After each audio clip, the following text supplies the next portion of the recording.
You are live. आता बघा. Yes, we are live. Yes. Can you open the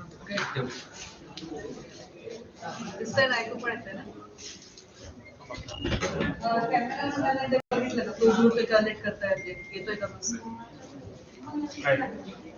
live आणि तिकडनं पण त्यांच्या आपलं लाईव्ह आणि आपण टीम थ्रू जॉईन करणार आहे. आपण आवाज येतो आवाज येतो. हॅलो आवाज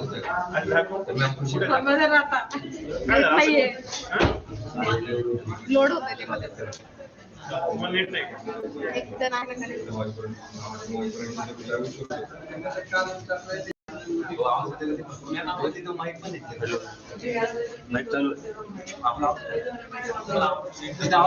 लोड किती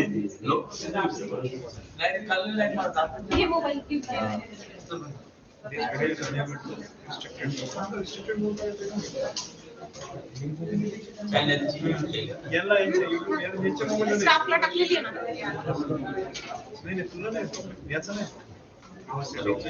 नाही मी इथे आता दिसत नाहीये. आता 0 पीपल दिसतात. हो दिसतात.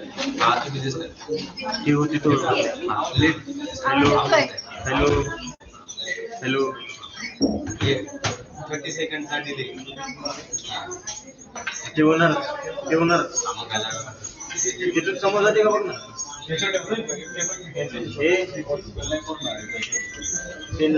लोड होतो तुम्ही मागे गेला लोड होतो.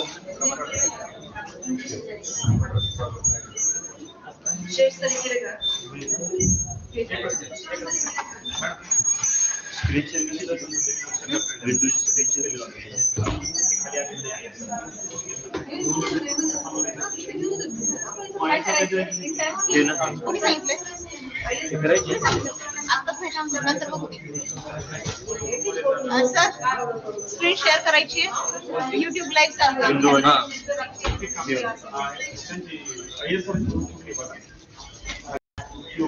पहिला जॉईन झालं पाहिजे. करू का पण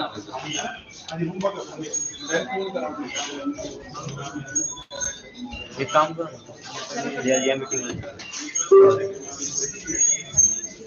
तरी पण दिसतंय हा झाली तिथून ही मीटिंग जॉईन करा ते ऑफ करा.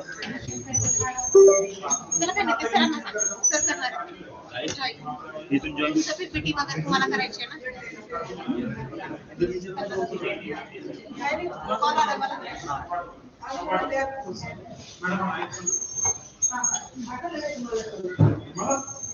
पीपल जॉईन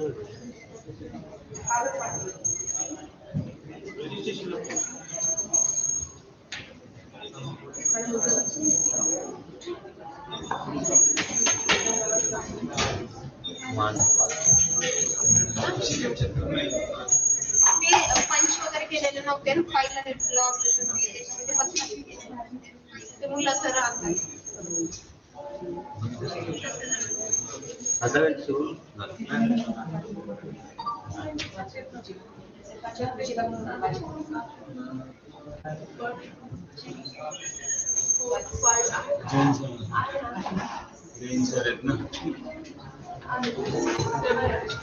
इथं दिसतो ना.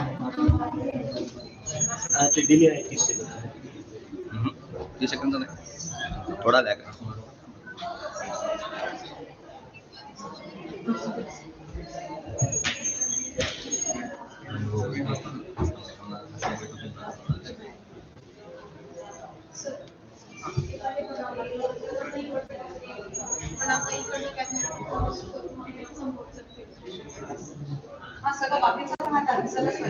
कॅमेरा दिसणार ना जेवढे कॅमेरा कव्हर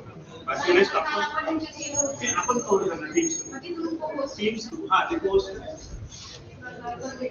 2 जणांना पोस्ट करून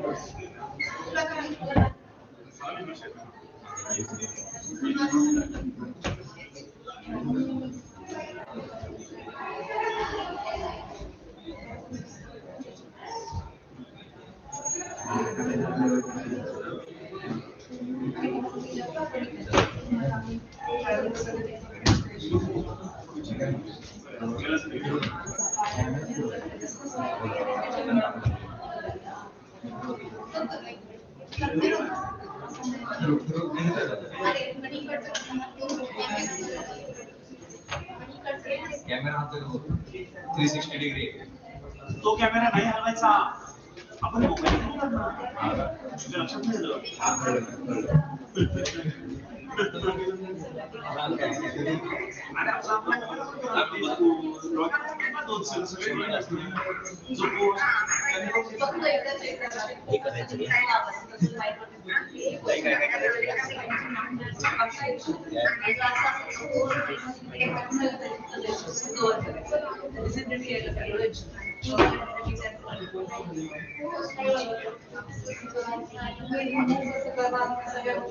लोक बसलेले असतात त्यातनं जायचे प्रॉपर ऍक्टर युनिव्हर्सल चॅनल होते स्टडी इज द बेटर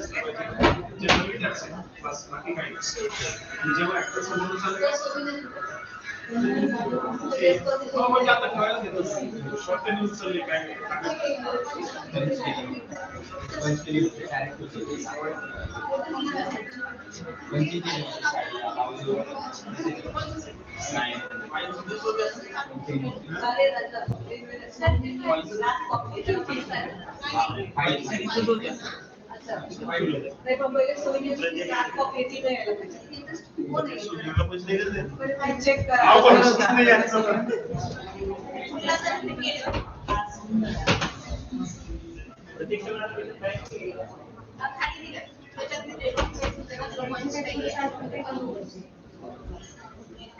थोड़ा टीम बड़ा और पास ओ सर पेन ऊपर से ऊपर लगती है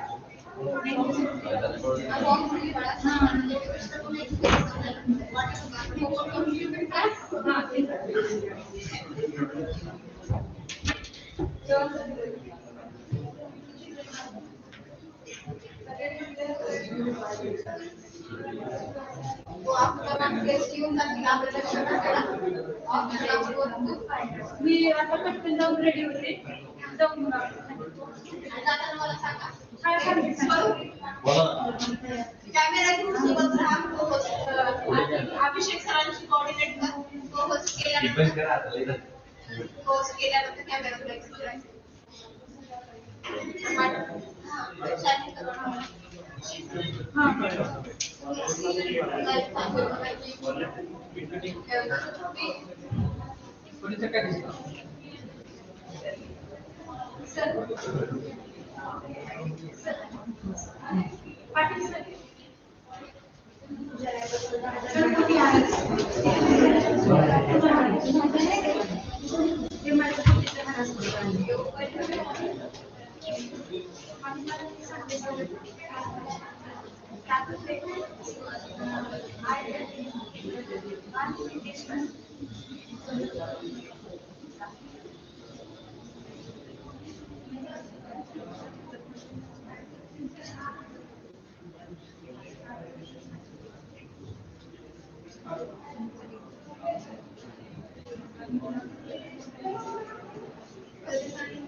यांचं नाव घेतल्यानंतर पहिले पाठवायचे शॉप आणि युके एका ट्रेनला. दुसऱ्या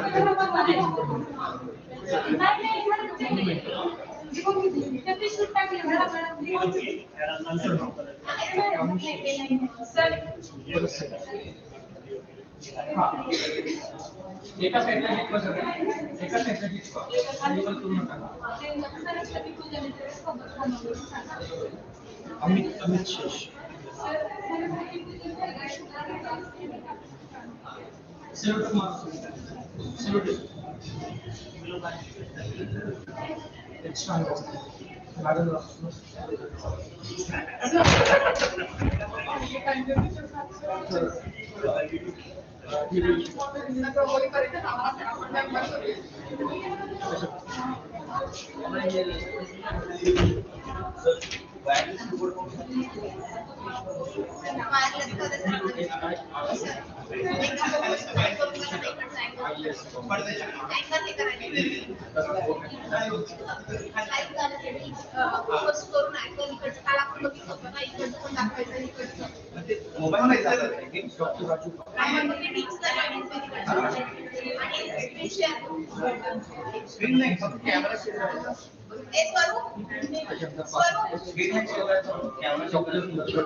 और ज्वाइन तरी करा मॅम.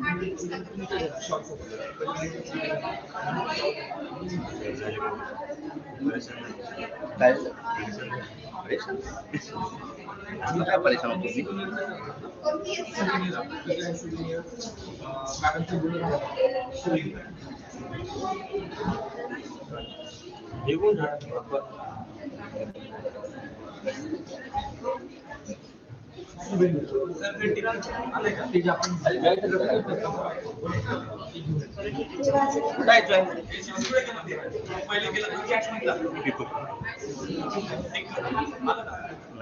आमचं नाव ना आपण वैरांगी request to join.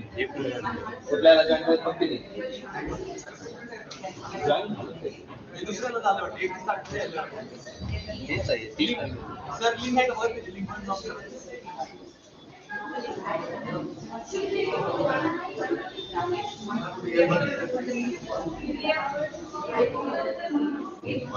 Secretly join secretly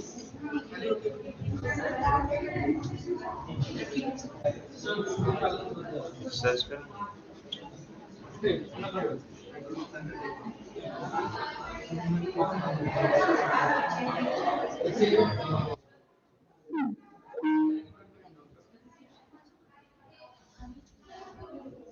join झाला रे. कोणता जॉईन झाला?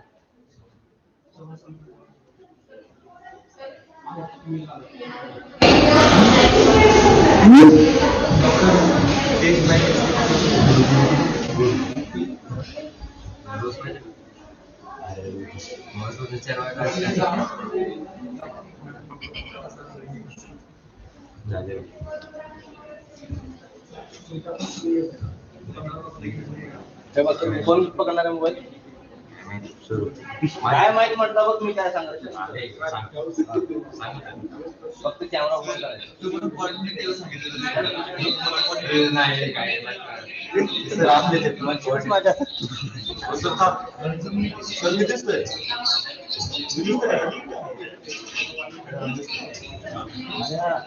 असं व्हायला लागलं काय करायचं?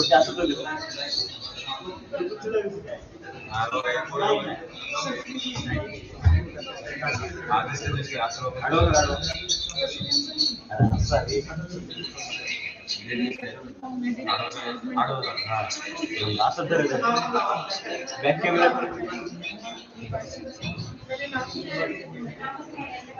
हा. हे दाखवले सगळे तोंडावर प्लेट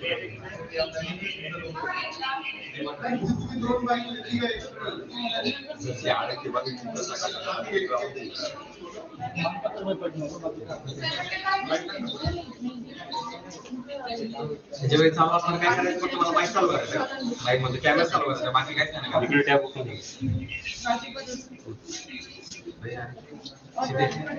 मला फक्त कॅमेरा चालू करायचा बाकी काहीच का विचार नाही माईकचं काय करायचं तुला हे बंद केले बंद केले चालू कर चालू कर मला फक्त कॅमेरा चालू करायचा बाकी काहीच नाही अरे आडवं करायचं सगळं व्ह्यू दाखवायचं मॅडम सांगितलं तुला टोटली हे सगळं जे जेवण झालं तुझं एक्झाम सगळं सेरेमनी तू ऑन ठेवायचं हो सर मी सांगतो दिसते आपल्याला कॅमेरा चालू करायचा ते ना जेव्हा इथलं पूजन असतंय का तेव्हा आपल्याला मग विचारून घे मला तुझं काय माहिती मॅडम काय नेलं जागरी मी काय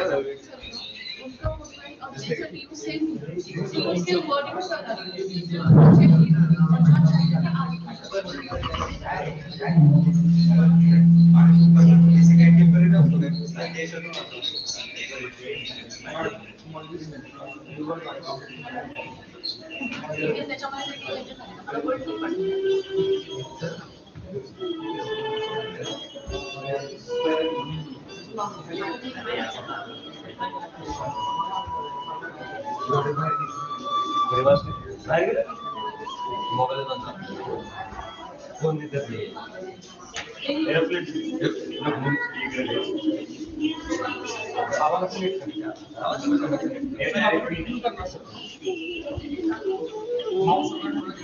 माऊस ठेवल्याचं तर हे नाही की पण काय करा वायरलेस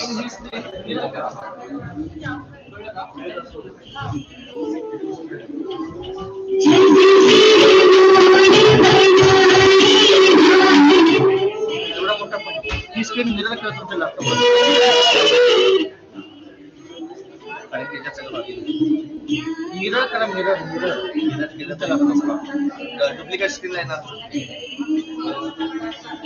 तुम्हाला दिसणार कसं आहे तुम्ही कुठं क्लिक करायचं काय करायचं खाली बसावं लागतं अहो पण इथून तर दिसणार कसं तुम्हाला काय लागतं कसं पण दिसतं का मला हे क्लोज करा बरं क्लोज करा बरं या विचार सर वायरलेस वायरलेस अहो मग तुम्ही काल सांगा तुम्ही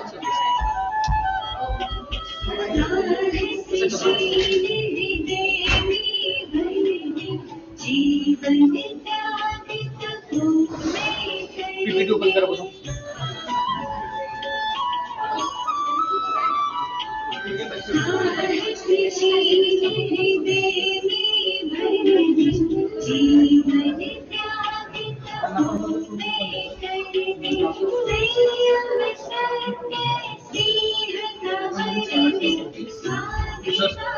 वायरलेस की हो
Innovations in Iccet ABC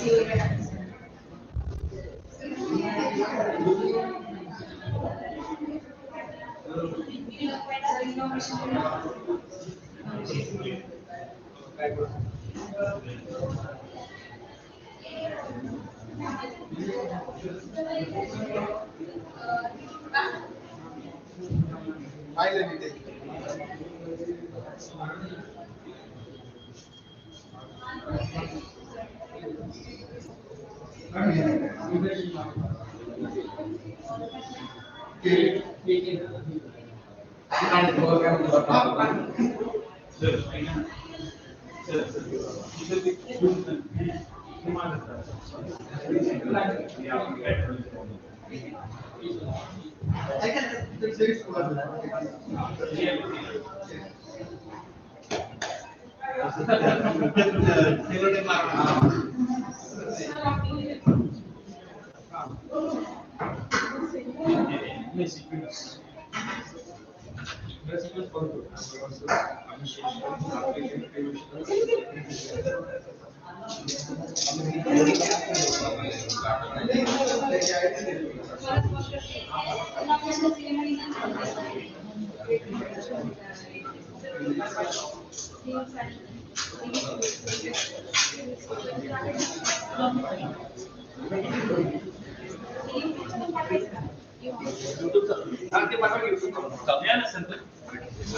इथे फोल्डर प्रतिष्ठा खाली नेले एकदा सगळं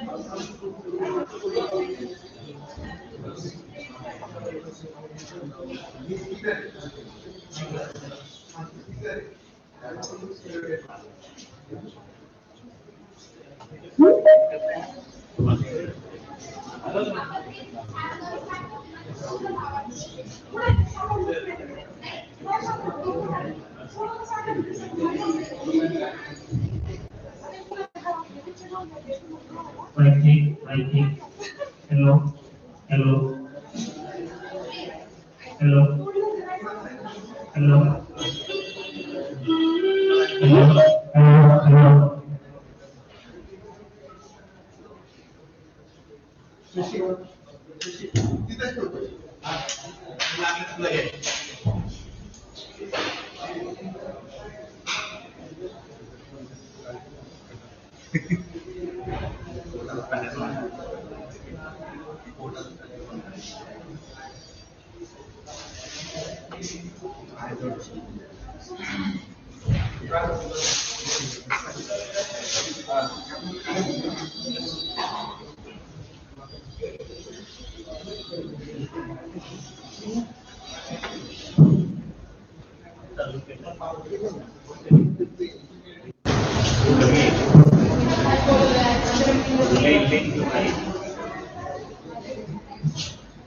Hello.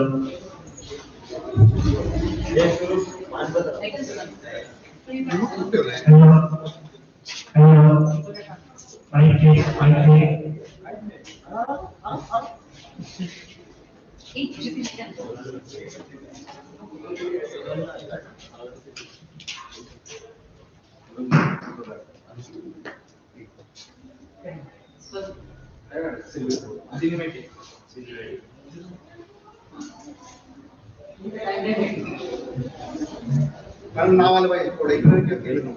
हा.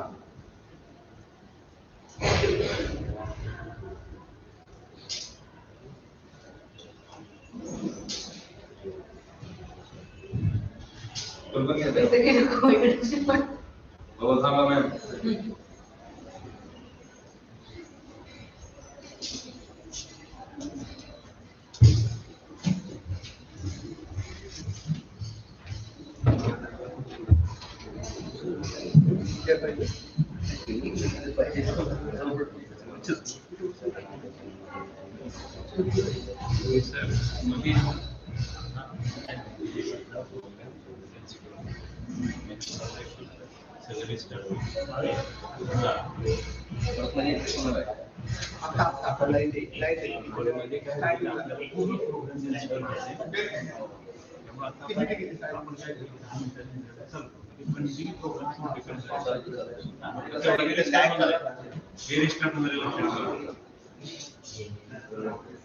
स्वरूप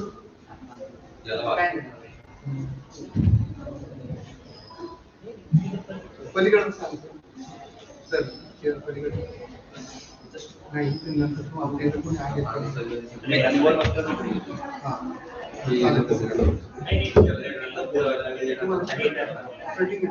स्क्रीन घ्या किंवा लॅपटॉप लावणार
कमी करायचे सर आले तर ते बघा त्यांचं पेनड्राईव्हमध्ये त्यांचं प्रेझेंटेशन आहे यांचं इथं दोन्ही हे देखील मला HDMI केबल केबल काल होती ना इथं नाही HDMI केबल नाही आणि डायरेक्ट इथं पण होतं सर ते पूर्ण सिस्टमच आहे की हा हा पेनड्राईव्हमध्ये कॉपी करून घेऊ बँड्राईव्ह मध्ये ओपन करून की डायरेक्ट हा त्यांचं आहे ना ते हा डायरेक्ट ओपन होतं सर ते सिस्टम लावायची गरज पण नाही पेनड्राईव्ह लावल्यानंतर ना तेच की पण त्यांना काय अपेक्षा आहे बघू आपण ऑपरेटिंगला काय सोपं आहे कधी कधी काय लॅपटॉपची सवय असते लॅपटॉप पण आहे माझा हॅलो इश्यू नाही sir. आणि ती एग्रीमेंट केबल दिली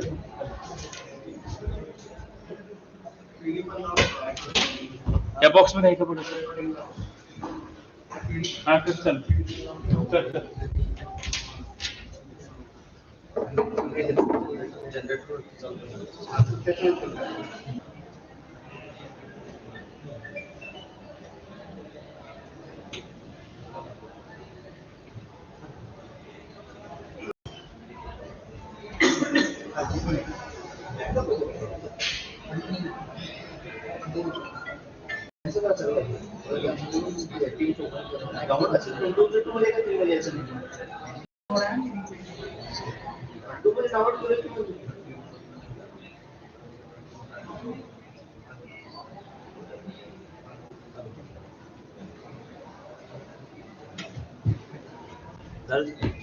लाईव्ह स्ट्रीमिंग झालं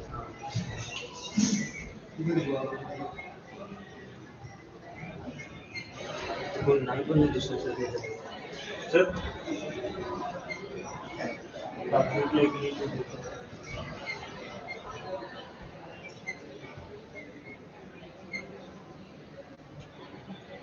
टाकलेली का आज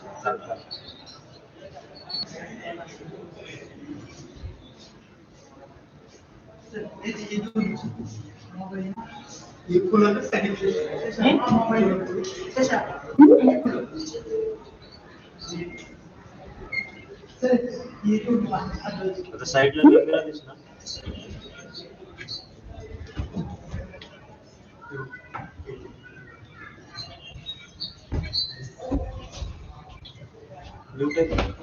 असं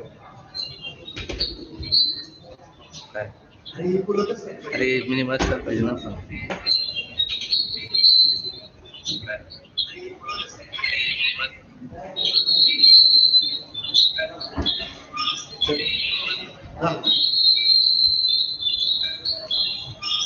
कॅमेरा ऑफ करतो माईक पण ऑफ करतो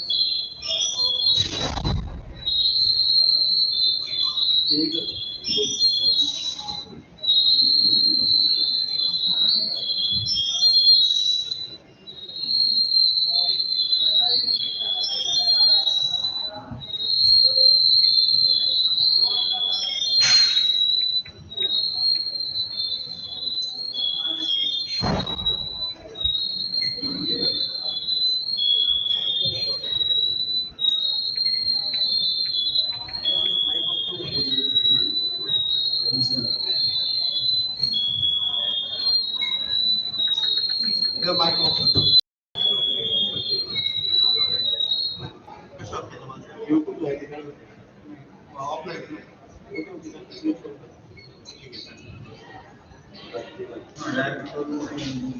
एवढंच येते ना एवढंच येते ना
लॉगिन तर कनेक्ट काही नव्हतं का?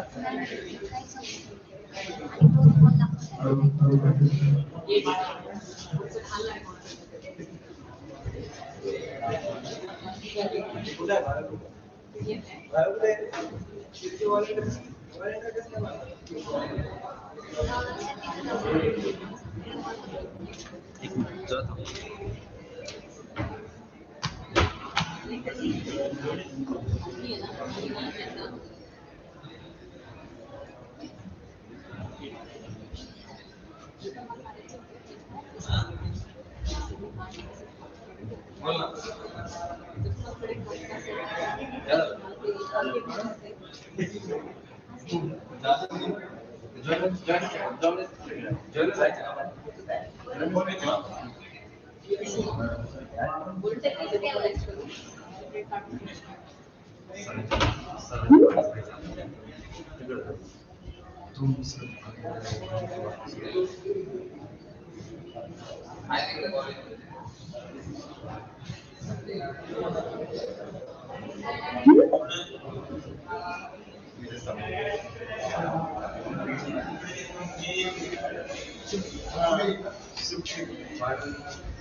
अजून थांबणार ना हे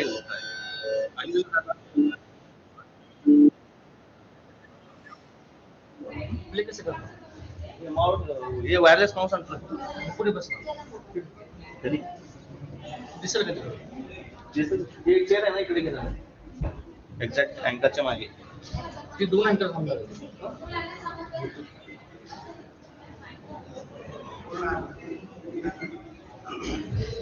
काय सो वायटी डाउनलोड होणार Y2 metre MATE Y2 MATE enter पहिली लिंक पेस्ट मारा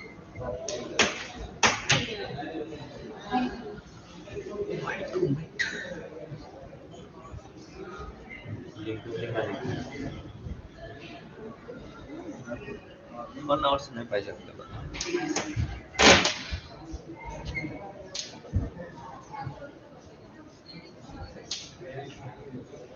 राईट जाऊ दे हे झाल्यानंतर बॅकग्राऊंड म्युझिक स्लो आवाजामध्ये चालू राहू द्या मग हे चित्राच ठोकू कंटिन्यू हां आणि स्क्रीनवरती आपलं ते पहिली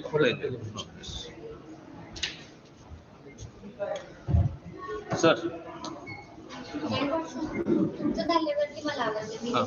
मी लॉग इन केले फक्त तेवढंच चालतं चालतं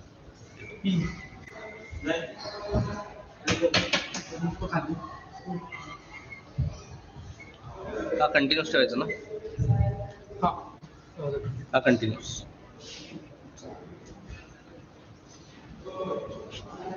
फुल स्क्रीन होत आहे त्याच्यापासून फुल स्क्रीन कसं करणार दरवेळेस खेळायला लागेल पीपीटी केली असते ना ती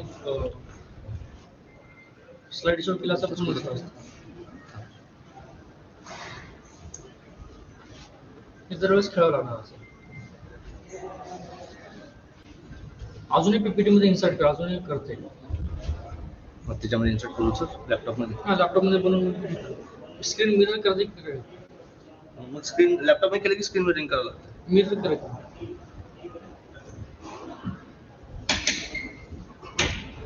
हे राहू दे थोडंसं बॅक करायचं.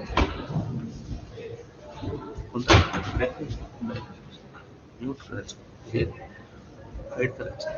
ठीक आहे.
हॅलो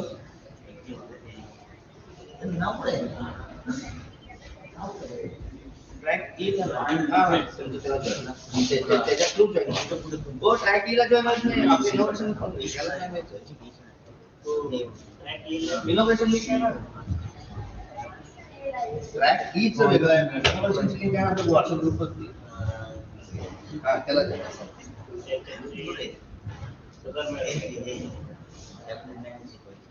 बरोबर हां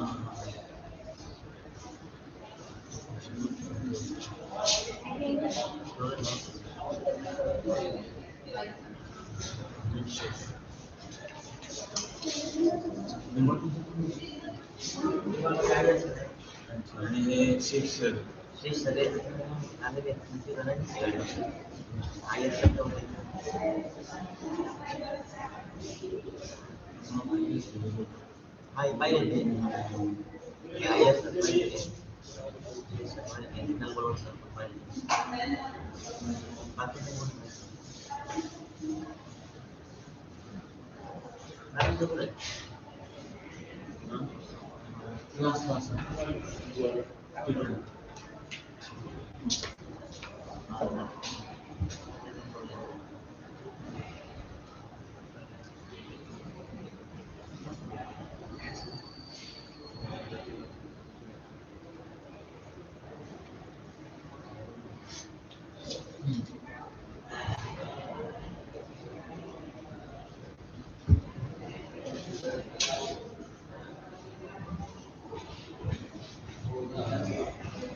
निराधार सरांनी बघितलं का?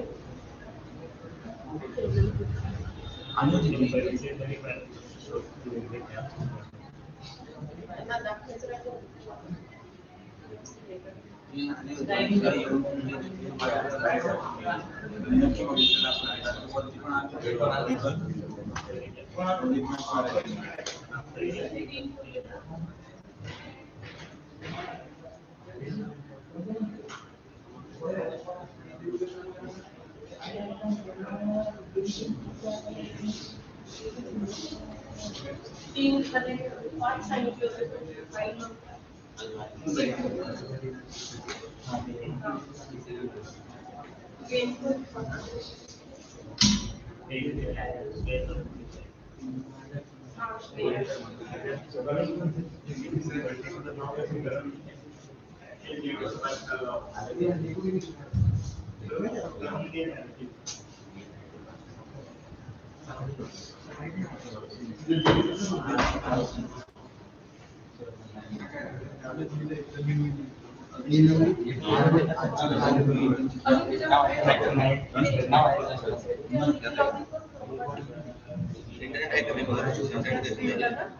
इंटरसेक्शन नाही दिले म्हणते बघा हॉटस्पॉट कनेक्ट करावं लागतं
कॉन्फरन्स पेपर ऍप्लिकेशन स्टार्ट होणार प्रेझेंटेशन तर हे एक ते आणि आपल्याला किती वेळ थांबायचं? उद्या पण नाही, उद्या पण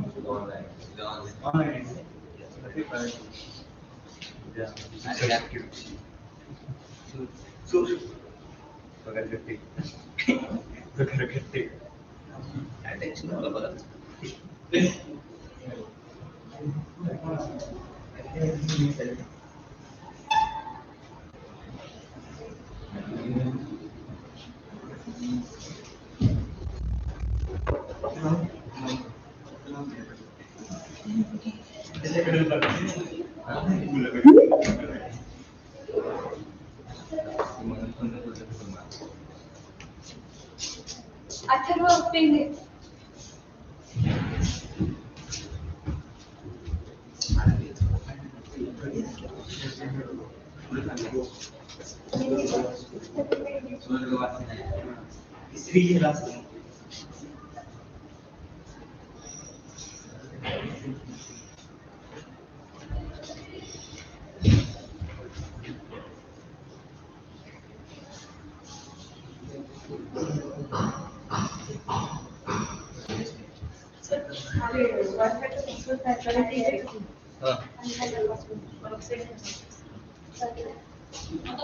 सीसीओई ना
थांबा सर, स्पीकरचं मला कळत नाही सर. दोनच भेटते कमी जास्त स्पीकरचं मला काहीच कळत नाही सर. दोनच भेटते सगळं सांगा मी करतो तर स्पीकरचं मला कळत नाही.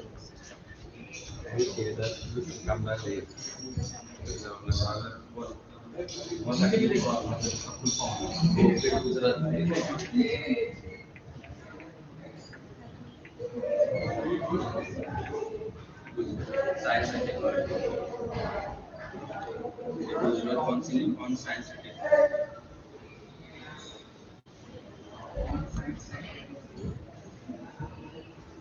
युट्यूबचं लिंक ओपन कर. लिंक ओपन कर. मॅडमच्या फोन तुमच्या फोन सोडून घ्या. लिंक सोडून घ्या. आणि दिसतंय का नाही बघायचं मला आता. आपण दिसतो. तुमचा नंबर सांगा.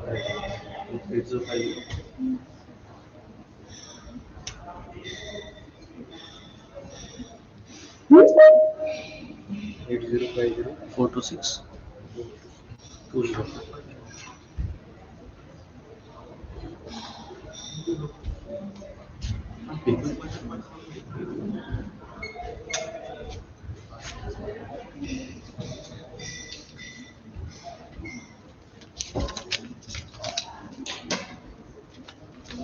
काय म्हणतो 8050 426 20.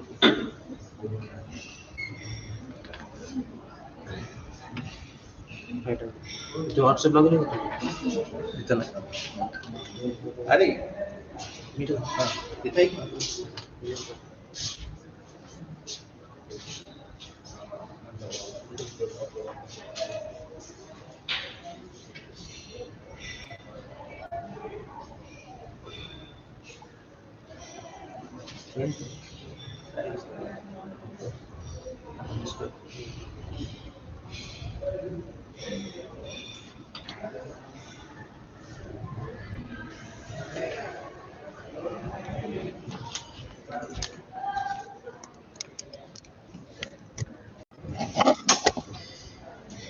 जाऊ दे, दिसू दे. बाकी बघ, आता मी स्क्रीन चेंज करतो. जाऊ दे.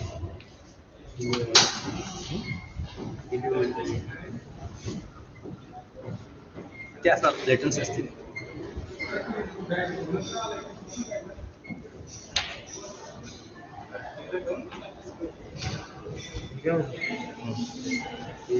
एवढं दिसायचं मागचं नाही ते नंतर तुझा कॅमेरा वर ठेव. तर सांग मला कसं कसं करायचं, म्हणजे मी मागे इथं असतो ना, मी कॅमेरा वर करतो.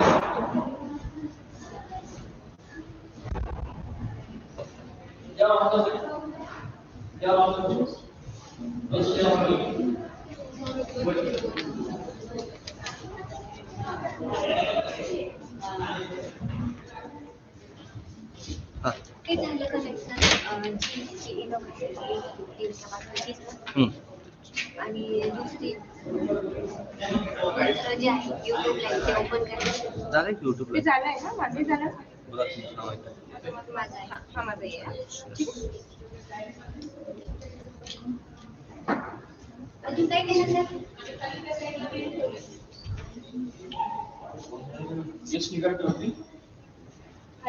अरे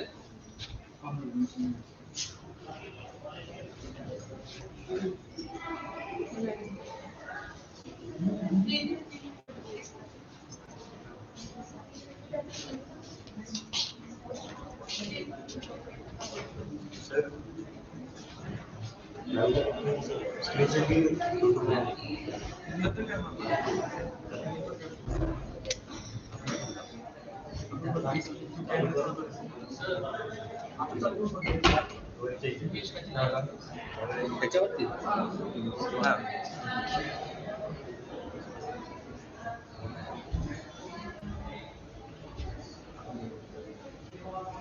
Watching for the सारे updates पाने के लिए बेल आइकन दबाइए.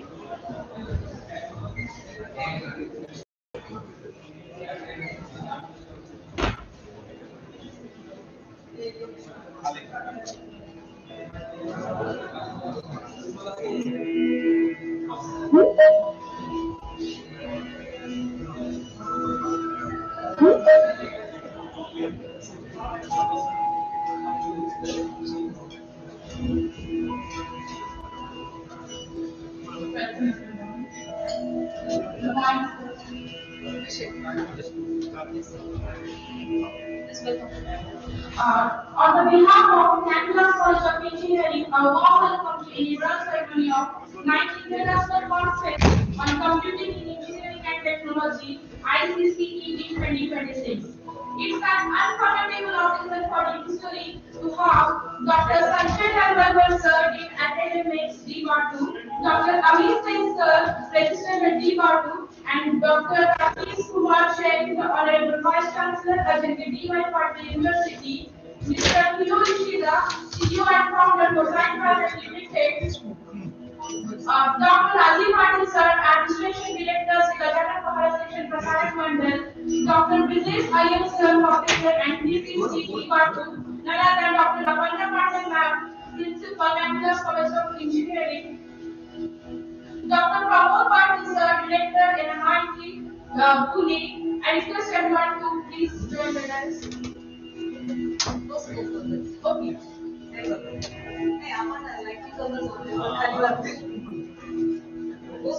Okay.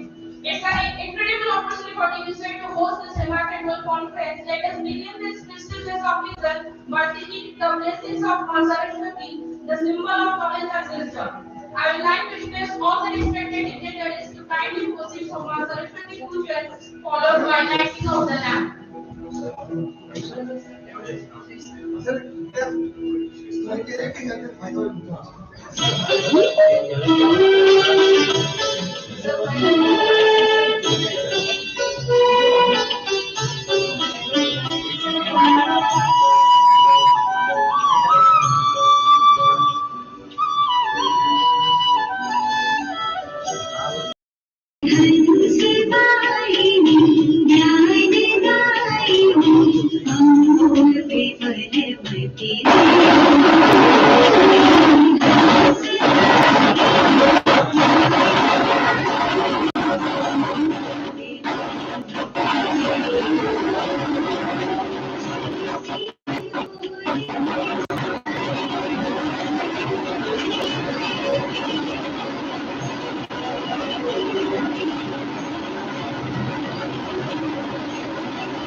Yeah, madam. Okay, join करें please. Yeah, madam, you can make.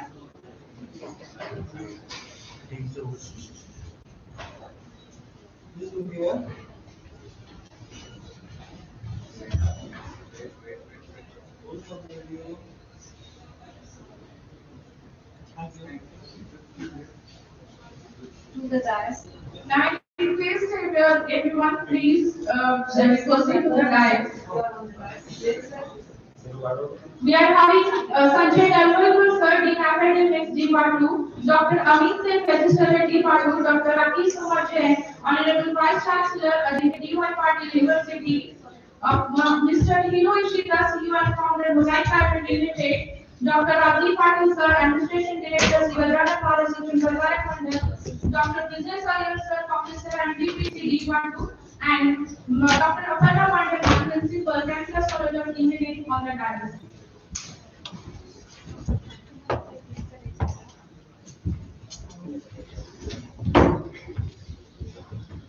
Good morning, everyone.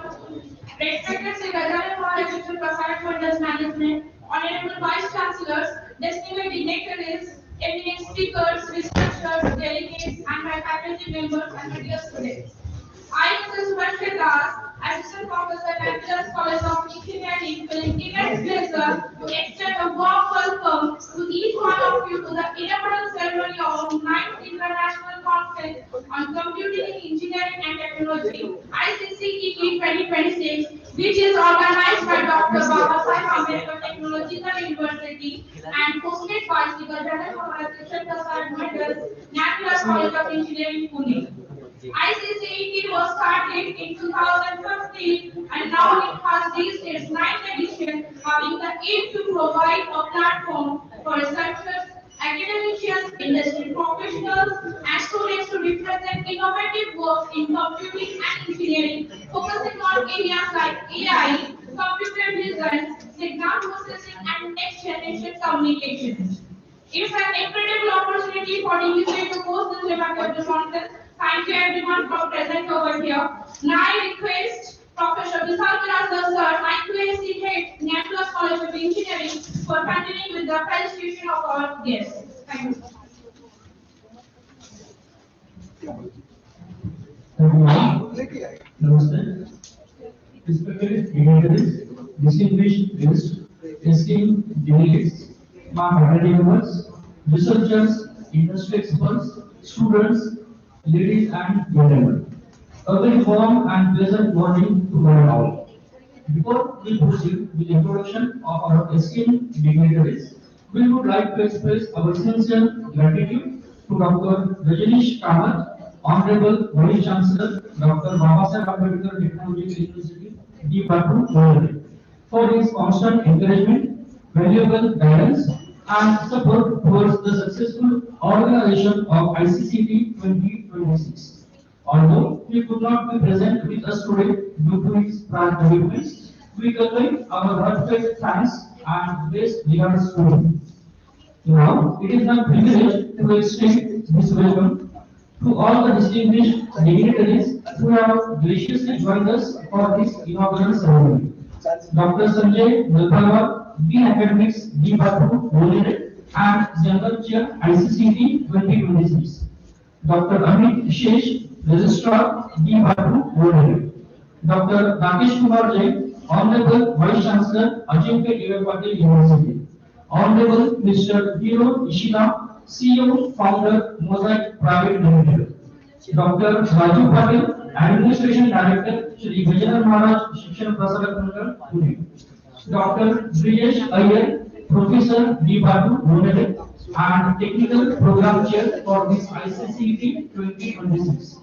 Dr. Aparna Pandey, Principal, Gnanavilas College of Engineering and Organizing Chair for ICCT 2026. We welcome all our dignitaries on the dais. We also extend our heartfelt welcome and sincere appreciation to all our distinguished guests whose direct and indirect support, encouragement, and invaluable contributions have played a significant role in making ICCT 2026 a grand success.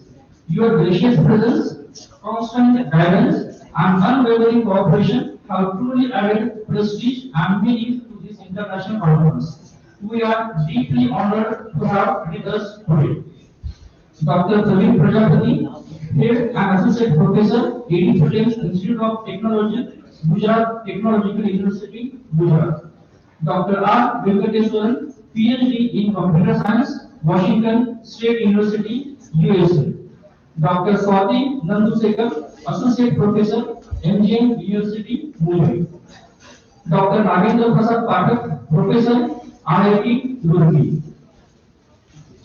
Dr. Prachi Deshpande, Associate Professor, Department of Computer Science and Engineering and Open Computing, Maharashtra Institute of Technology, Chhatrapati Sambhajinagar.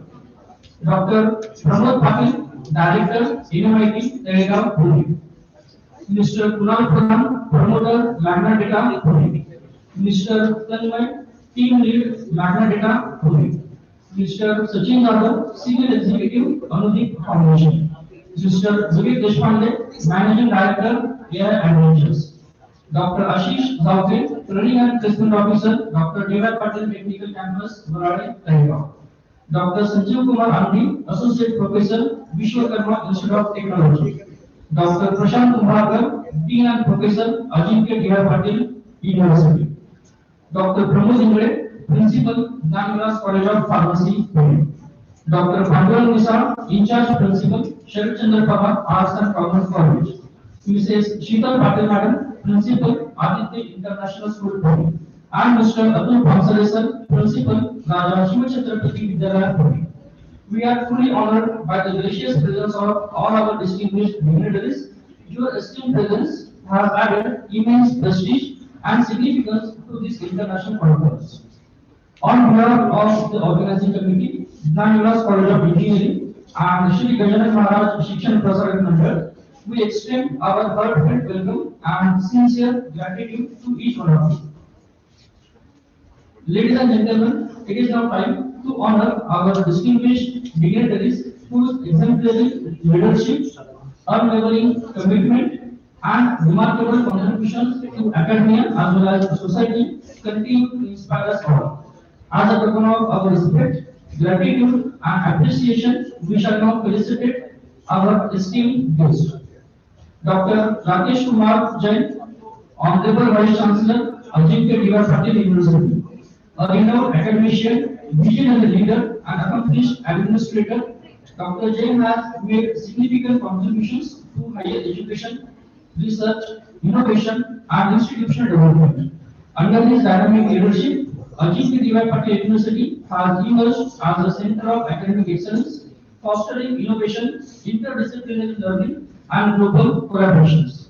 May I now request Dr. Raju Patil sir, Administration Director, Shri Gajan Maharaj Shikshan Prasaran Mandal, to kindly felicitate Dr. Rakesh Kumar Jain, Honorable Vice Chancellor, Iccet Patil University, with a token of our love, respect, and gratitude.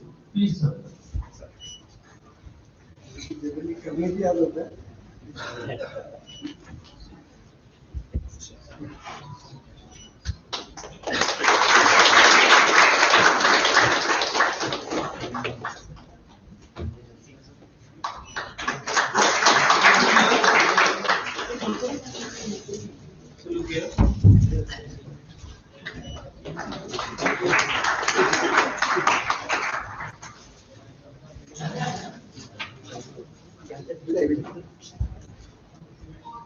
Thank you, sir.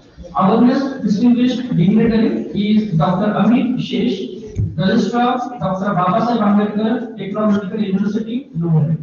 A dedicated academic administrator, Dr. Shesh has played a pivotal role in strengthening academic governance, institutional administration, and implementation of quality initiatives at the level.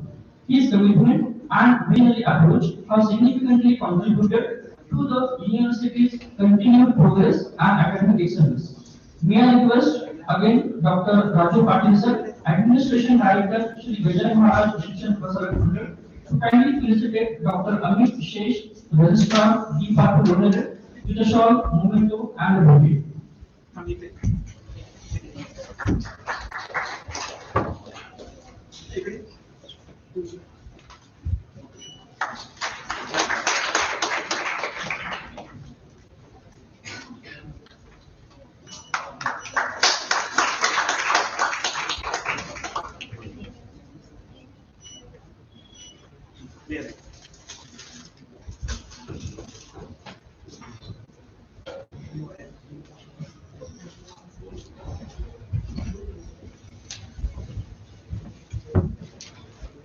Now, I would like to request Dr. Raju Patil sir to kindly felicitate Dr. Sanjay Nalbaran sir, General Chair, ICCIP, Mission of Love and Gratitude.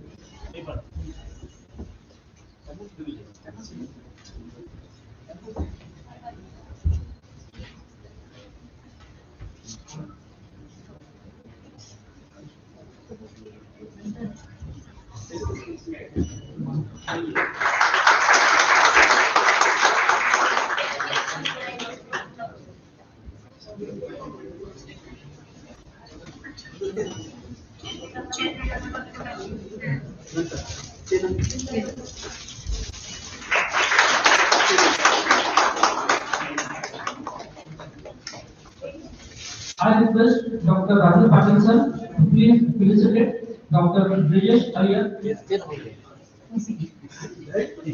Technical Program Chair, ICCT 2026.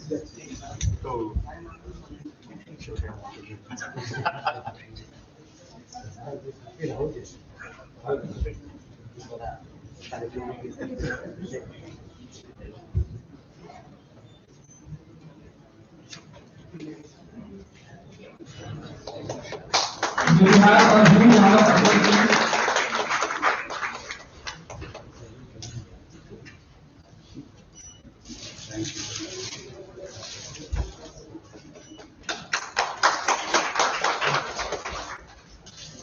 It is now our privilege to honor Honorable Mr. Hiro Ishida, CEO, Founder, Mosaic Private Limited.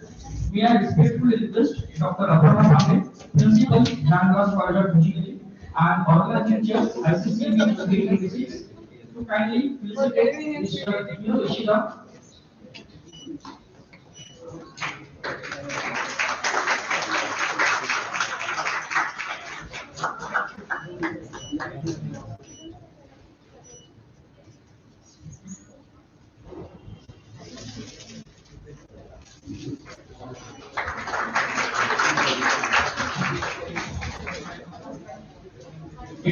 our honor to felicitate Dr. Raju Patil, Administration Director, Shri Gajan Maharaj Shikshan Prasaran Mandal, an accomplished administrator and an inspiring mentor.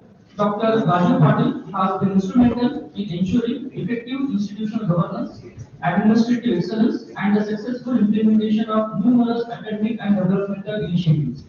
May I request Dr. Aparna Pandey, Principal, DPCOE, to kindly felicitate Dr. Raju Patil, Administration Director, Shri Gajan Maharaj Shikshan Prasaran Mandal, Pune, with a token of love, respect, and gratitude.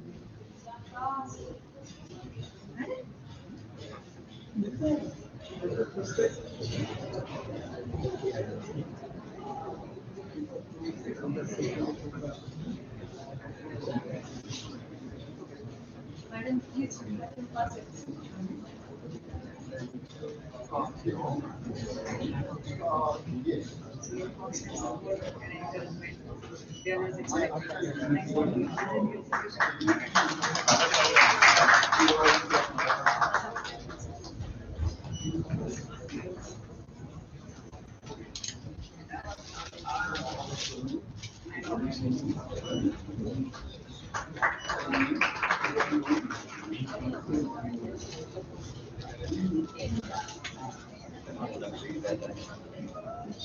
On behalf of the organizing committee, we once again express our heartfelt gratitude to all our distinguished dignitaries for gracing this occasion with their esteemed presence. Your encouragement, blessings, and support inspire us to strive for excellence in academics, research, and innovation. Thank you very much. As we move forward with today's inaugural ceremony, it is now my privilege to invite Dr. Aparna Pandey, Principal, Jan Vilas College of Engineering and Organizing Chair of ICCT 2026 to deliver the welcome address.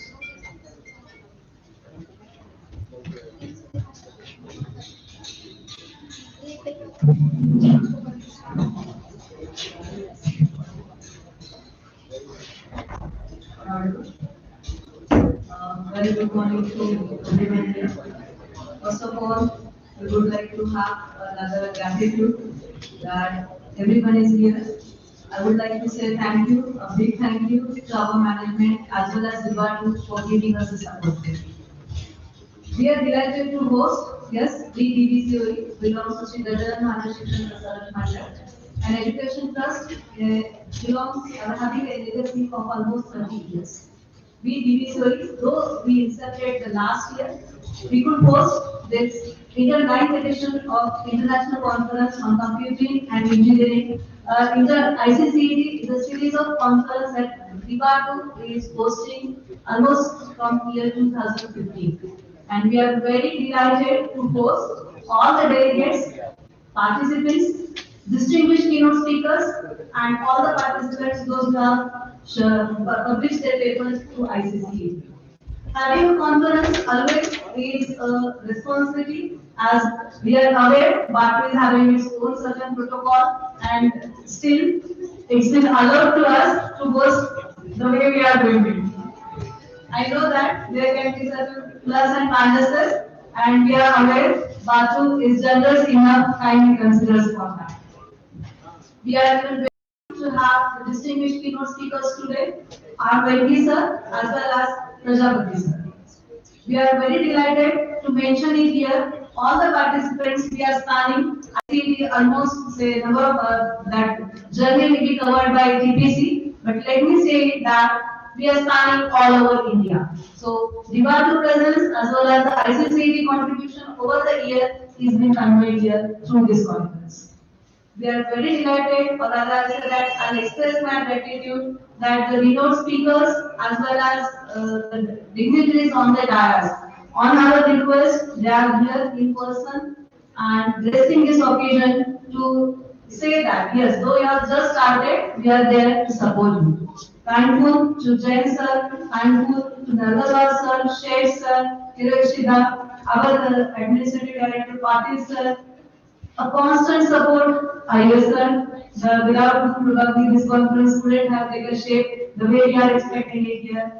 All the team of the DVCV, it was not an easy task, we know that. from where we started and where we are today. All the volunteers, the enthusiastic as well as exhausted team BBCOE who has worked hard yesterday even night to make it what it is today, what is appealing to you. And yes, participants without whom this conference wouldn't have what exactly it is today. Rather, I can say that it's a success when we measure in terms of the contribution that is given by the participants. So we are glad that Pan India 100 plus selected papers are submitted are many, but selected are only 100 with the standard that ICC itself has set for it. We are thankful to everyone that for giving us this opportunity and for being here. Thank you. And a big thank you, Sri Gadadhar Maharashtra Prasadak Mandal, our trust, because without their unwavering support, probably we couldn't have achieved what we have achieved today. So, from bottom of my heart, I welcome everyone as well as even if something goes wrong, it's an apology, it's my fault, it's not ICCAT divide to area. Thank you for that. Thank you, ma'am. Thank you for addresses, welcoming address and words. Actually, with the support of ma'am only, UPCS has stand uniquely like this. Thank you. And today it is a privilege to have Dr. Brijesh Iyer, sir, Technical Program Chair D2 with us. I request Dr. Brijesh Iyer, sir, to present the objective themes and highlights of the conference ICCAT 2026. Thank you, sir.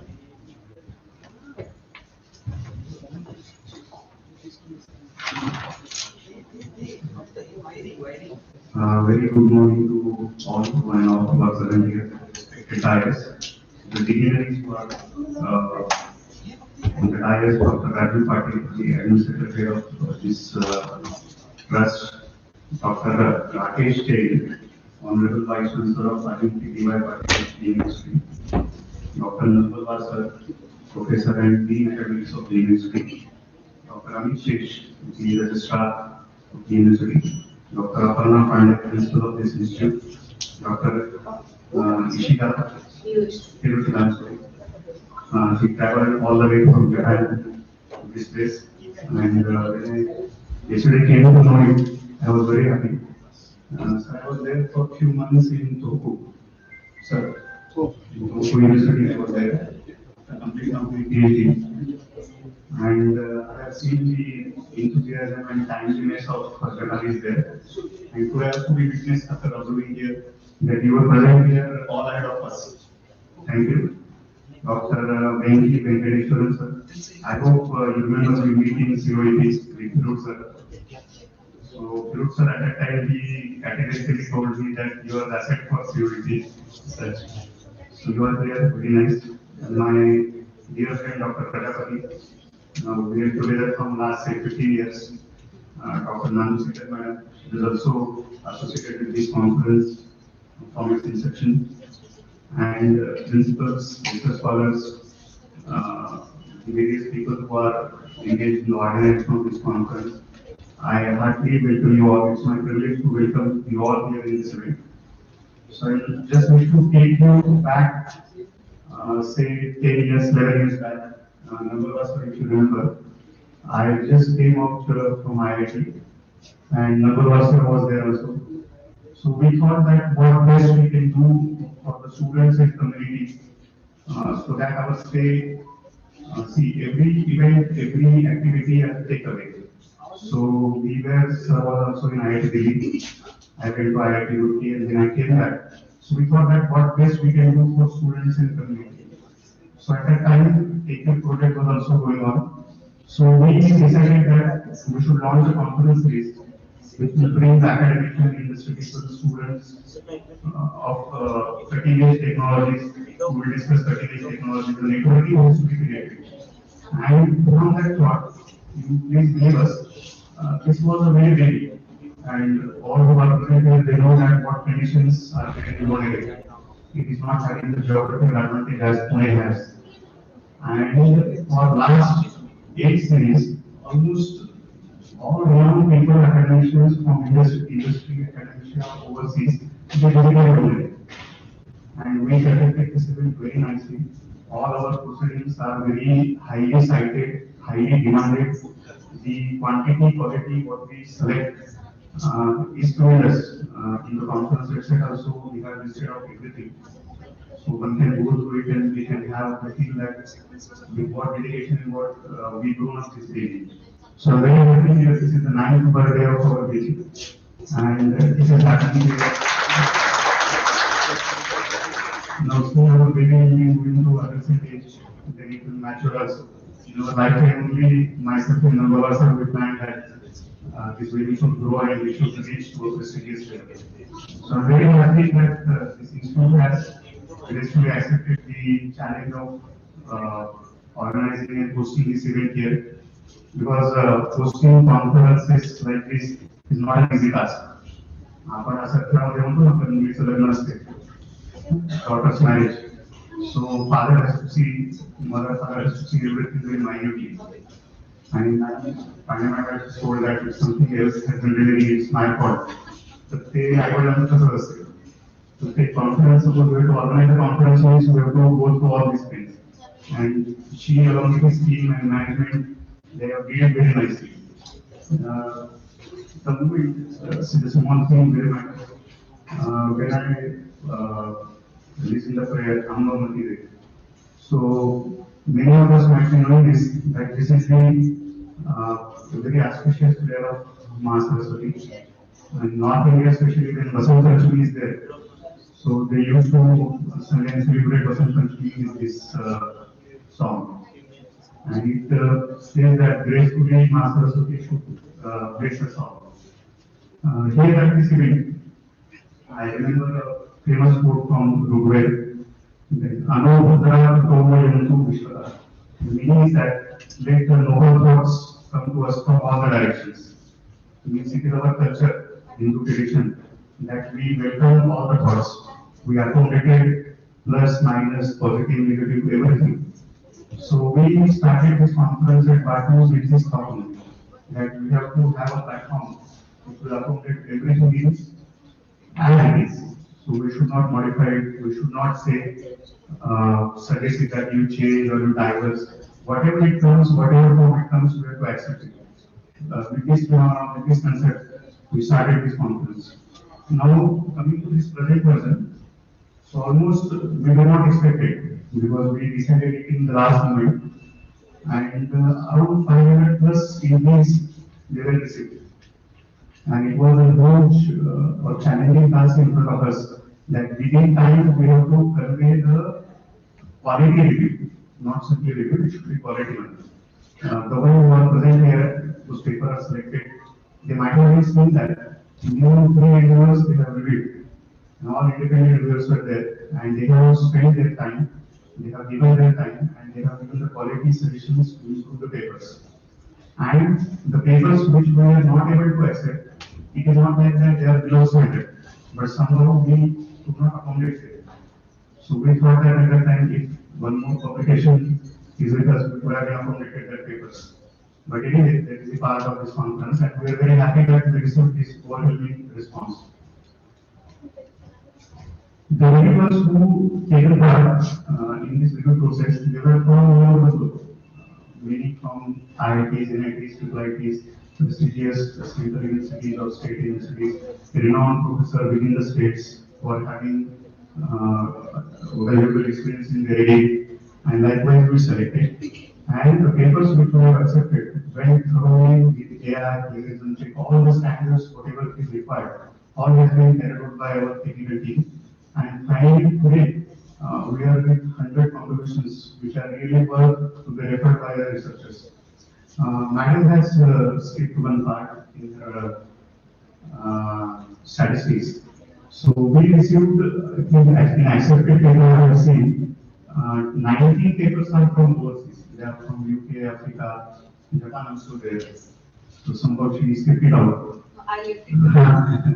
And I am very proudly wish to say here that we are having authors, contributors, participants, those who are associated with us from the first version till this 9th version. And at this stage, I feel that this is now becoming the ICP of this conference, that we are now able to retain the contributors with us. Now, to conclude, I remember one more quote from Rugved. This is very nice, and we at university we follow this. Despite of so many odds, results are not declaring. Then Principals are complaining. yes, students are complaining, but still we do this. And in this conference, we try to accommodate or follow this principle. This is संघर्ष शब्दों समाज समूह मनसी जाना. The meaning is very insightful. Move together, speak together, let your mind be united, and then we grow together. Now, this is what our belief. Then we started with this conference, and then we are going out today. Now, to end with, because I leave this dais, I wish to especially thank to Sri Vaibhav Kamble, Secretary of this trust, Sri Gajan Maharaj Shikshan Prasad Trust, and then Sri Mayur Male, President of this trust, because this is not an easy task that we have to undertake the responsibility of carrying out such events and organizing it very legally, nicely, because this is actually the first year only of this institute, but still they have tried this. It is that these people are ahead of time, so they can able to imagine and think that what exactly is happening, because in these 100 papers, this is the replica or mirror of the current development of the society. 80% of the papers, they are from AI and LLM models only. And our reviewers also were experts in that domain. We are supposed to find out that reviewers only. So it means that the cutting edge technology has been reported, and college has taken the responsibility to provide a platform so that all these things can be discussed here. Now, next 2 days, the participants who are present here offline, who are present online, it will be a delightful event for you. Many takeaways there that, as I told you, that this conference is a takeaway of our stay at IIT, what we have told in the IIT. Likewise, it may be the takeaway from the takeaway for the participants, those who came here, traveled here, and as well as it will be a takeaway for this side also, who are sitting here, that we should learn and understand and try to get out good things from the participants who traveled from all over the corner of this country. Thank you one and all. Jai Hind, Jai Maharaj. Thank you, sir. Thank you for your insightful introduction from the inception year of ICCED 2026 till today, 9th edition. I will request Dr. Iccet sir to deliver the addressing to the gathering. Thank you, sir.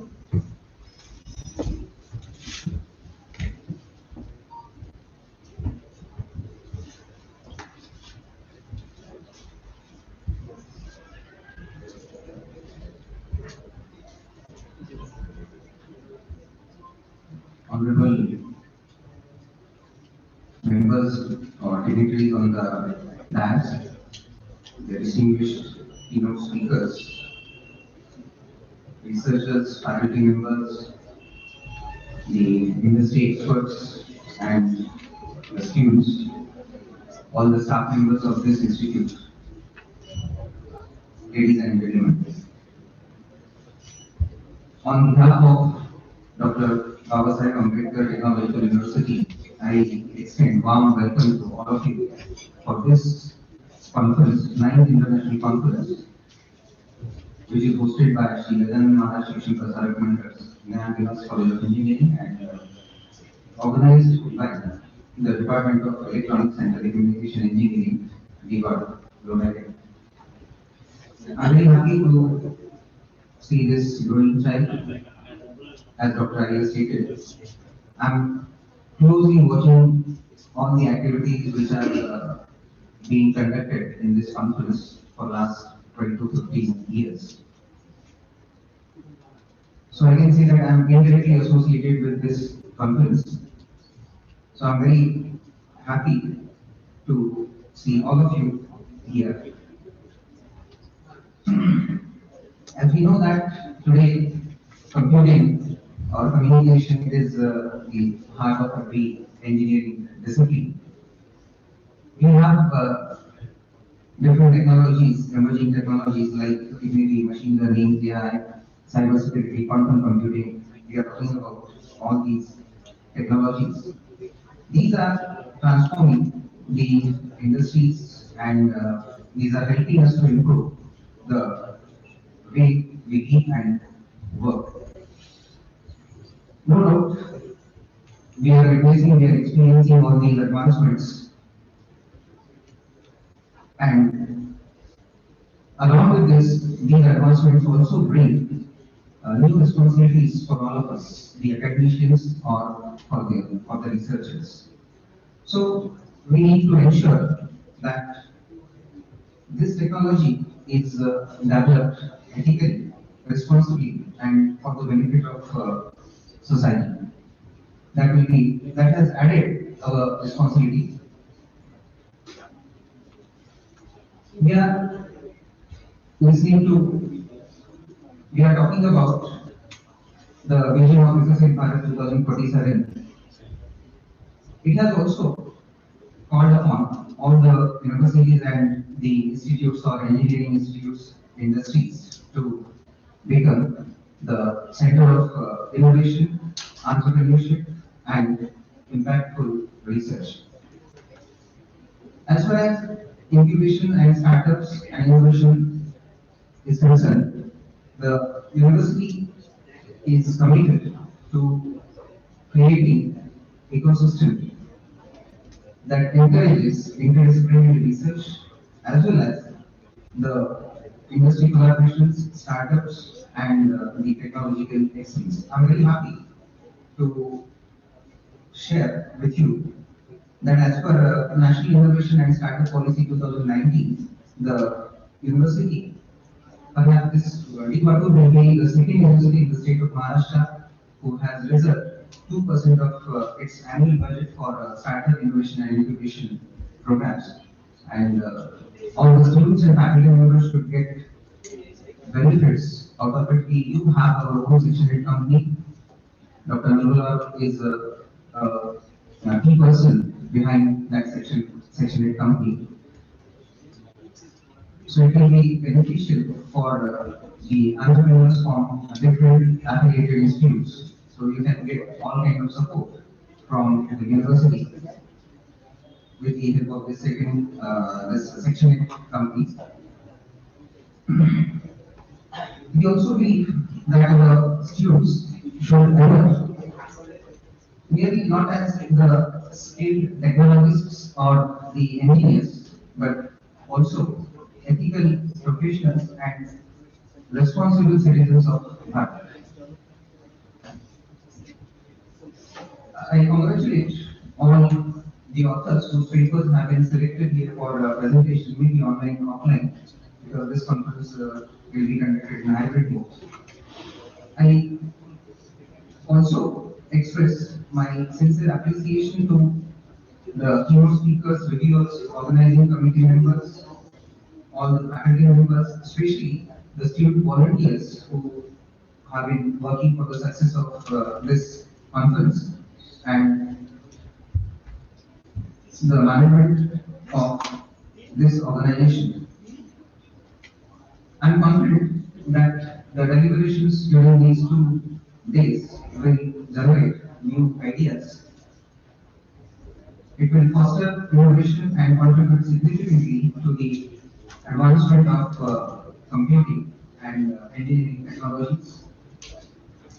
With these words, I extend my best wishes for the grand success of this 9th International Conference on Computing, Engineering and Technology, that is ICCET 2026.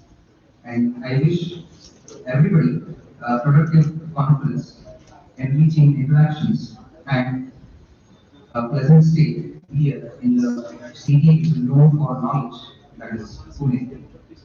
Thank you for giving me this opportunity. Thank you so much.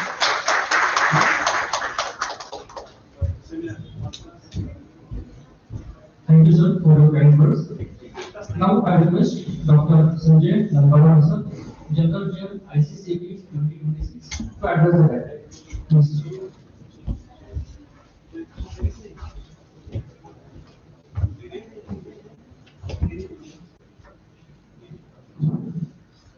Good morning, everyone. On behalf of Dr. Baba Sahib Ambedkar University. I thank you all for this international conference on computing in engineering and technology. We really congrats Professor Jain for the Vice Chancellor, Ultimately Party University, all my friends of Baku, Professor Shesh, also professor, and he is also handling the portfolio of registrar. We are having about 475 colleges under the head of university, and university is higher on entire Maharashtra. So very tough because environment. So Professor Shesh, the registrar, and all these activities of the university. Again, Professor Nilesh Nair, the main person behind this conference, in 2013, we discussed and we came to the conclusion that to bring something new into the system because our boundary was remote based and access was not there. It was very difficult to organize conference, have to international conference. But we decided to make it successful. Since then, we are not stopped, it is going on, and then we shifted our focus from memory to our good affiliate colleges. So we wanted to change the territory of the conference or to create a manpower in affiliate colleges also. We should see that the benefits of being passed on to those colleges, increase the collaborations, develop the entire Maharashtra, all institutes within the state of Maharashtra. So that way, this block was developed and it is going on. And for this conference, I will one more thing, this array is very strict. He will not compromise about quality. Never, we are not compromising on quality. Whatever paper is selected, I think around 500, we selected only 100 papers.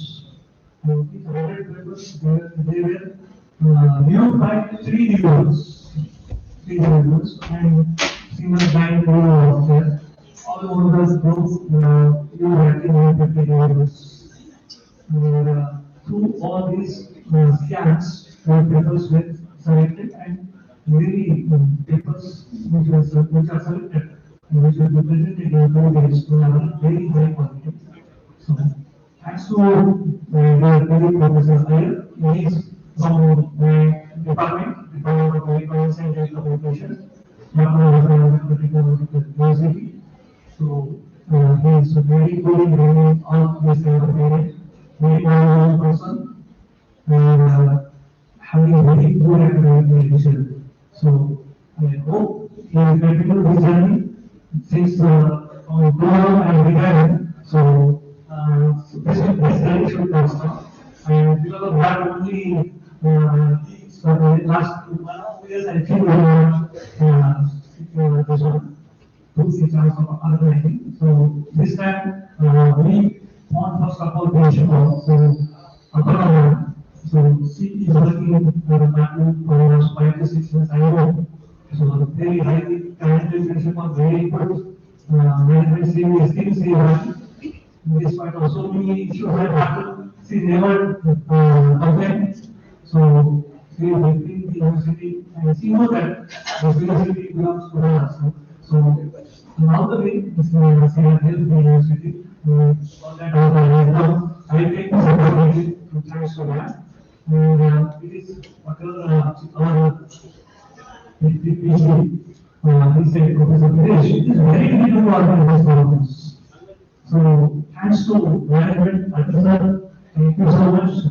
So to keep record, auditing, everything, it is very difficult in government institutions. So here, so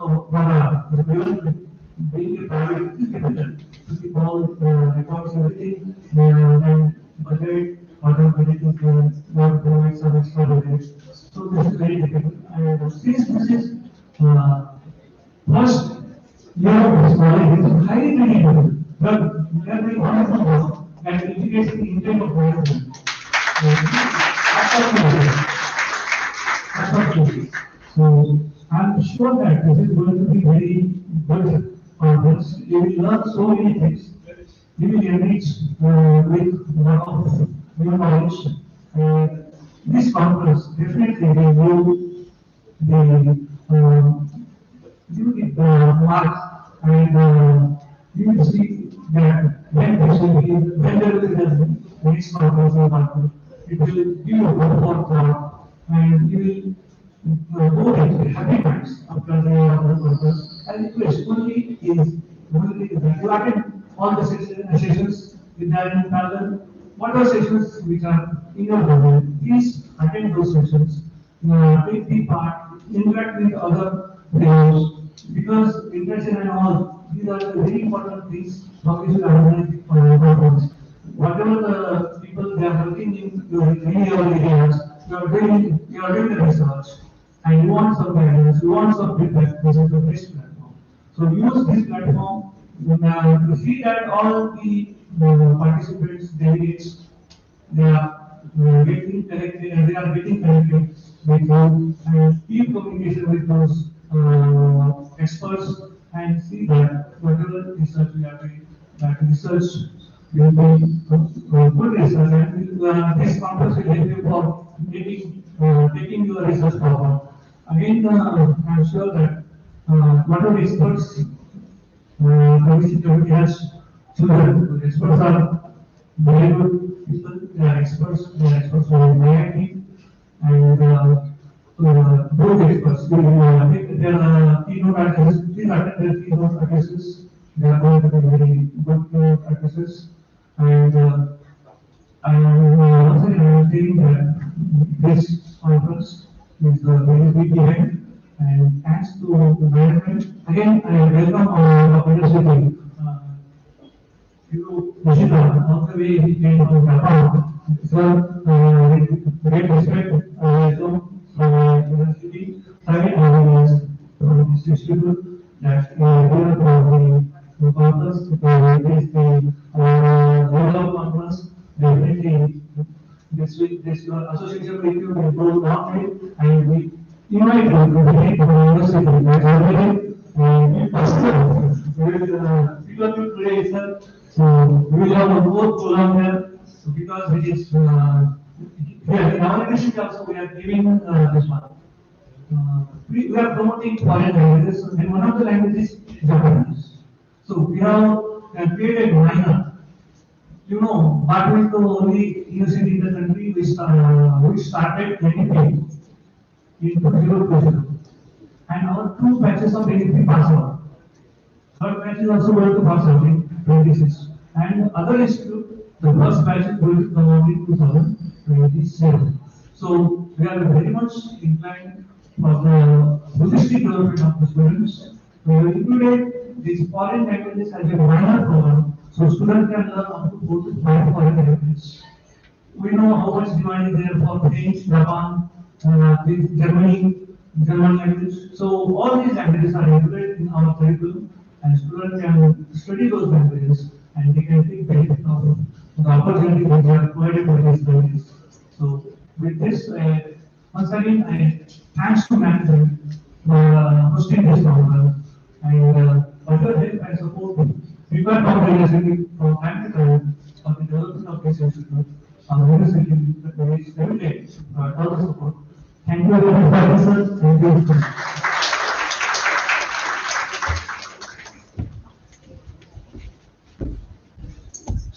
Thank you, sir. It is always an honor to hear the inspiring words. Now, I request Dr. R.K. Jain, Honorable Vice Chancellor, Ajit Girivar University, to address the day. Please.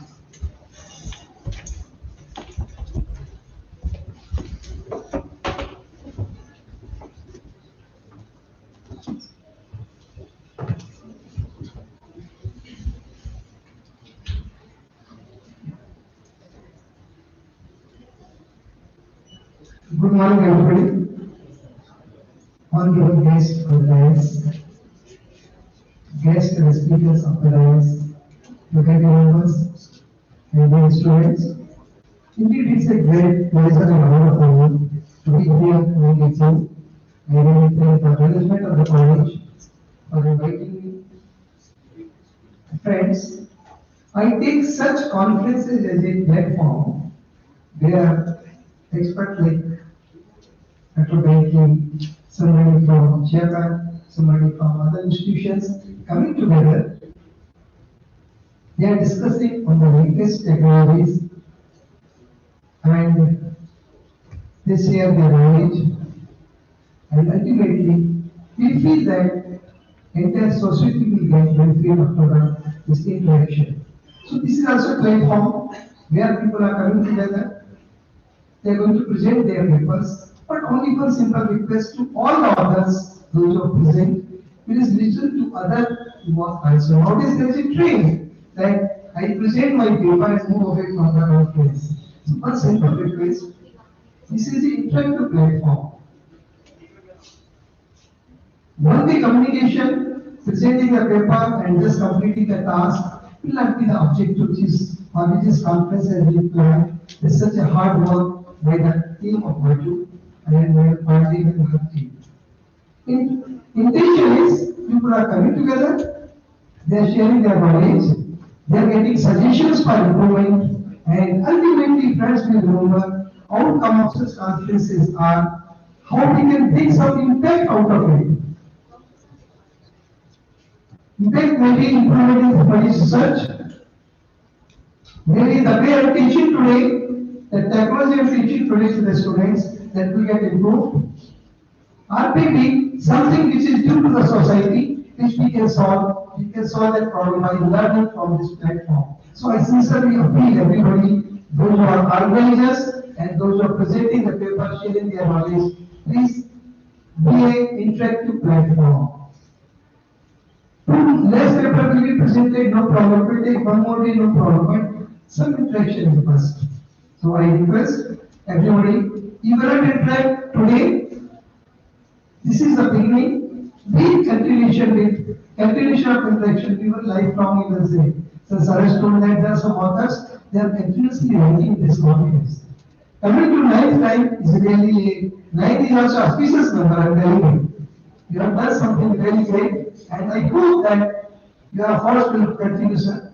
And if you need any support and further assistance from the university, also we are there to support for such type of activities. Wherever you do. Sir, I think the next time you host it. Surely, I can offer you today. And all the expenses done by me. Done by me. Just give the name. Will be very happy, sir. Friends, at this juncture, a lecturer who joined as engineering college in 1986 is standing in front of your vice chancellor. What is his wish? Please remember. This is that how we can contribute to the society, and for the society is presently limited to the student who are sitting here.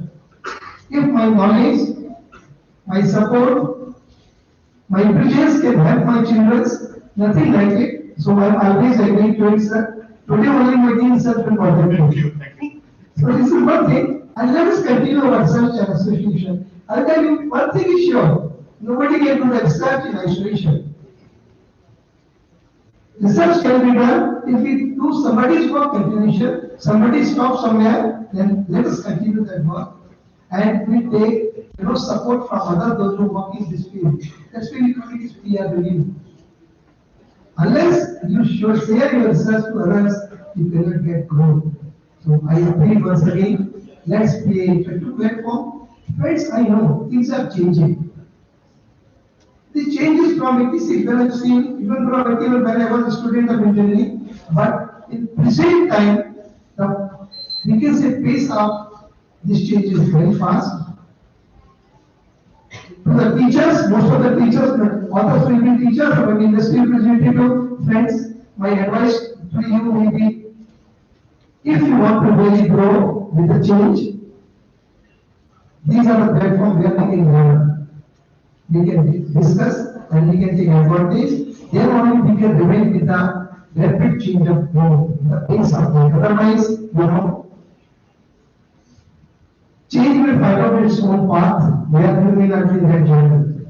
So a solution to other teachers, you have to equip with the new knowledge, new technologies. Now we can learn with one word. It's not only computing, but now it can be AI computing. Things are changing. Only computing is not required. Please remember, till 2 years back, if somebody will say AI, it was just about tool. We used to discuss. But now today, it is everything. It is penetrating in the society in such a deep way that if somebody who is in teaching, somebody who is in industry, or some student who is doing engineering is not knowing how AI is going to affect him in future, then I think your knowledge is how. No less than how. So friends, I close my remarks by inviting everybody, please lead the change. This country is known for IT. And IT is not, information technology only, it is a big talent.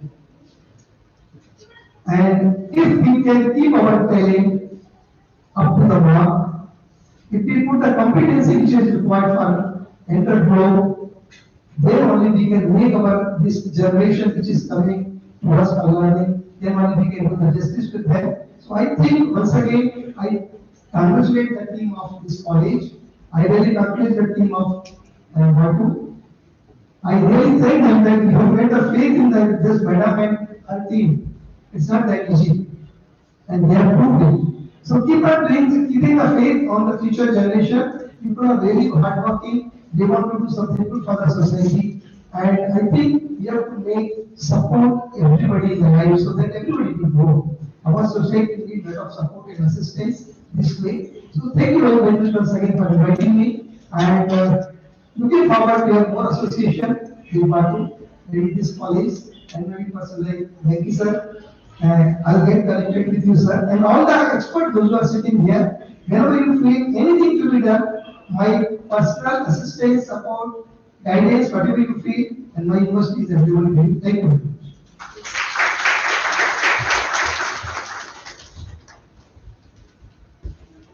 Thank you so much, sir, for your kind words. Now, I request Mr. Hiro Ishida, CEO and founder, Mosaic Private Limited, to share his valuable thoughts.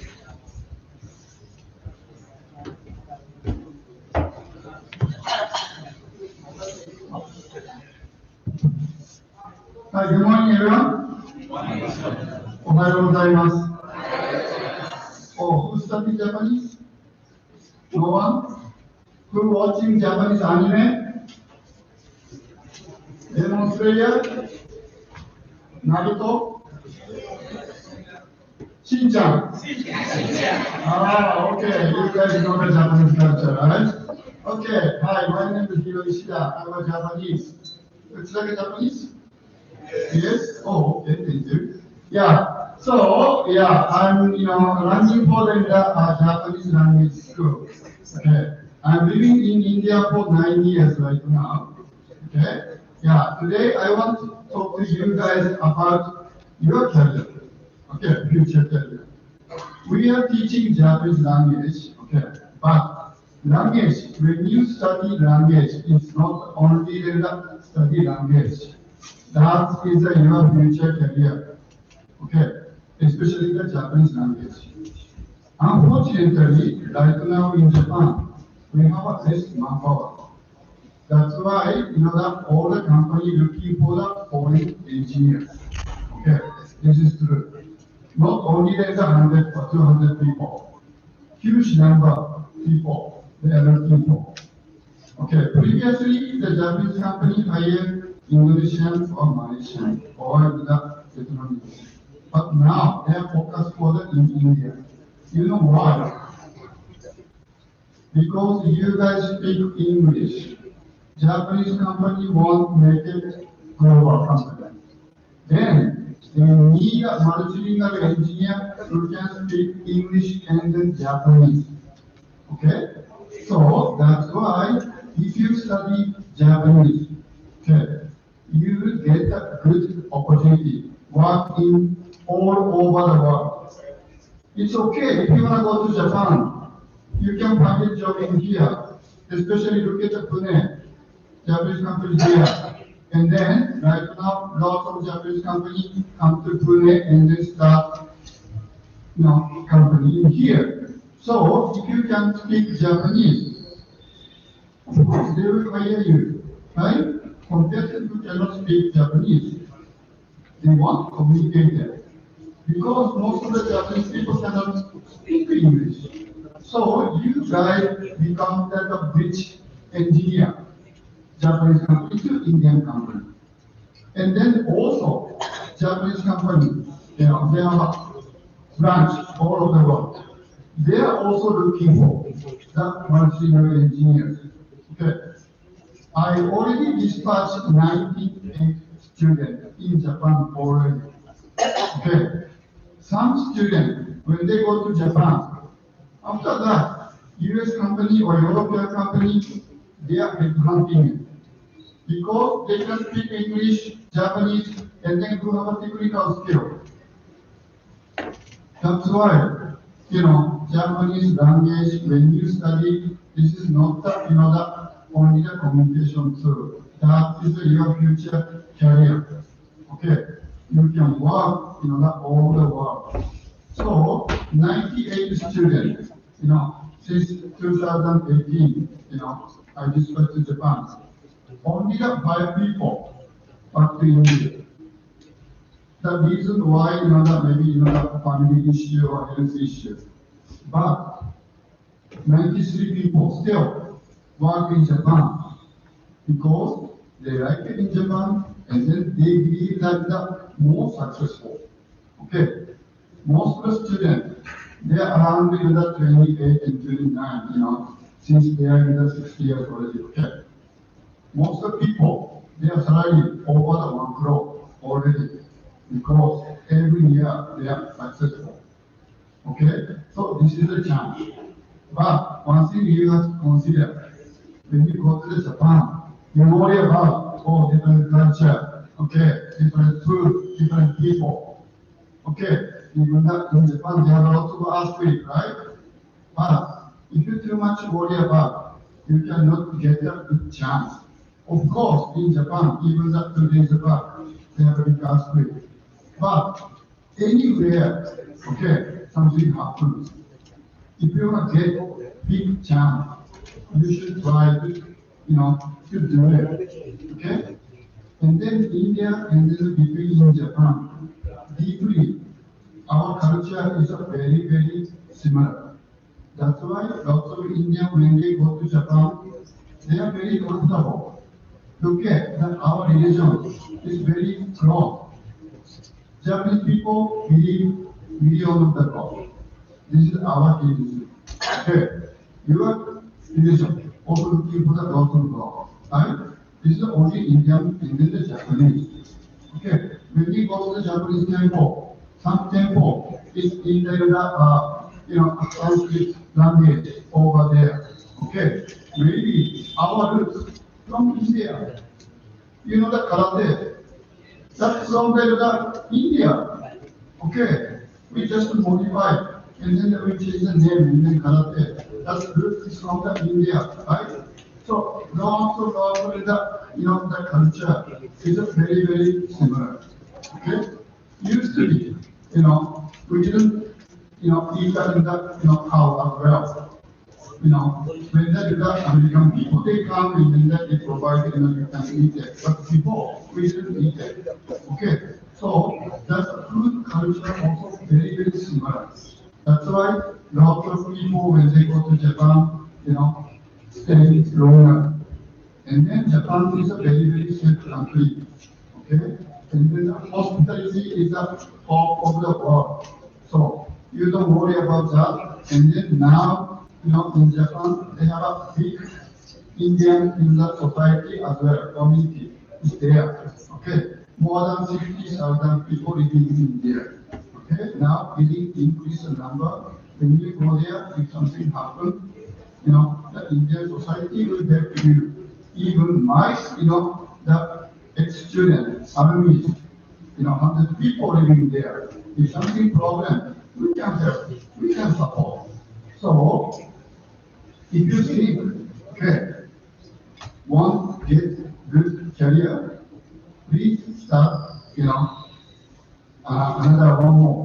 language. Okay, I'm not recommended only Japanese. Extra language when you study, and then that is in that your future career. Okay, so if you need some advice or support, anytime you can contact me.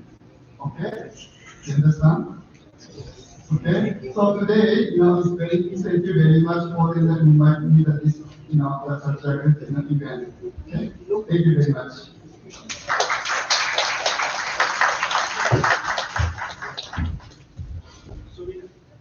Thank you very much, sir. Arigato gozaimasu. Now, I request all the dignitaries on your eyes to please do the honors of conference proceeding by Subhi. We are going to reveal the conference. So we proceed.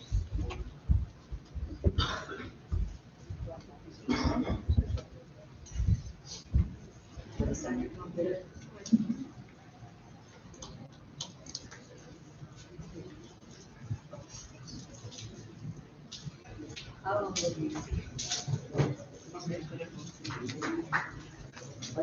Please, please. Prajapati sir.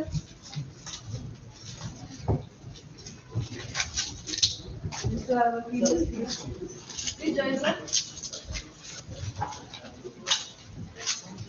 एक copy ले लेंगे.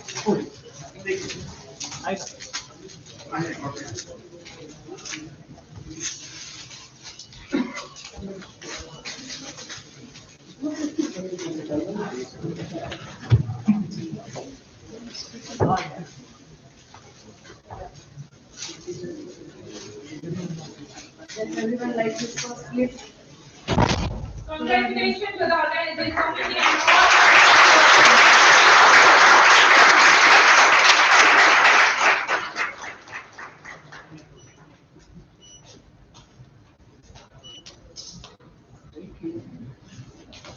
So what ICT to do like?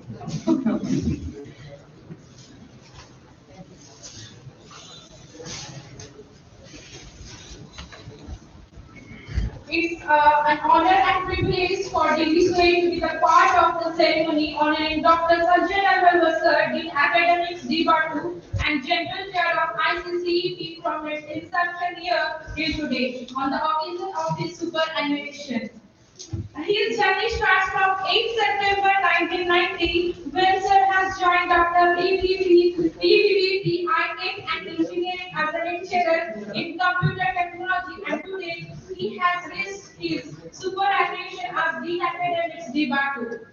It's really very hard to describe the journey of Sirs from lecturer to professor and head of Department of Electronics and Telecommunication Engineering, Director, Innovation, Incubation and Entrepreneurship, Chairman, Board of Information and Communication Technology, TUIP Coordinator, and many more.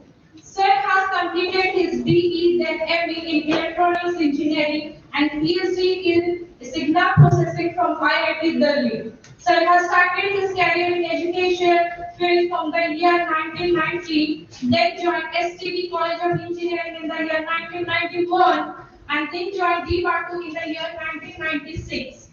As lecturer, then assistant professor, associate, and continuing as professor till date in ENTC department.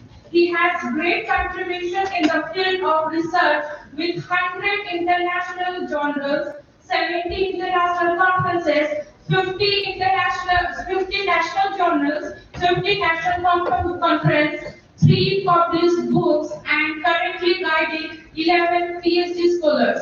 Sir, you are not only an inspiration but a true example of excellence who has done tremendous work in his PhD journey by scoring 9 out of 10 points at IIT Delhi, which is not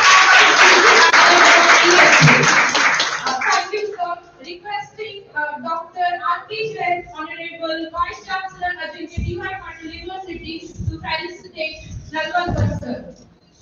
Man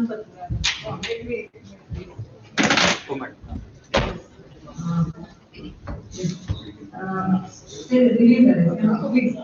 One more thing, yes, many things have been said by ma'am, but those who are working with him or associated with him for so many years, few words need to be added. He's a man of word, we can say that. Somebody said that yes, for his calmness, look at lesson number one. With the difficulties and the things that Batu is still having, and how he is handling all these things. तो पहले हाँ.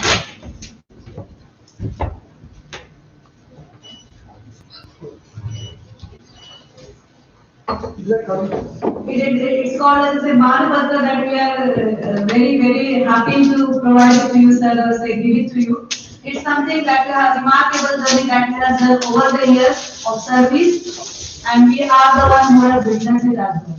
Yes, at many times, as well as already mentioned with the further complaints of the bathroom, we might have used certain words for you, but yes, sir, kindly consider that as well.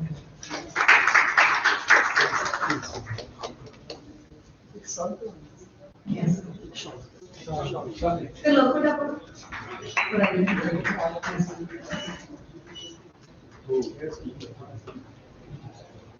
Lakuta, ma'am. Okay. Yes.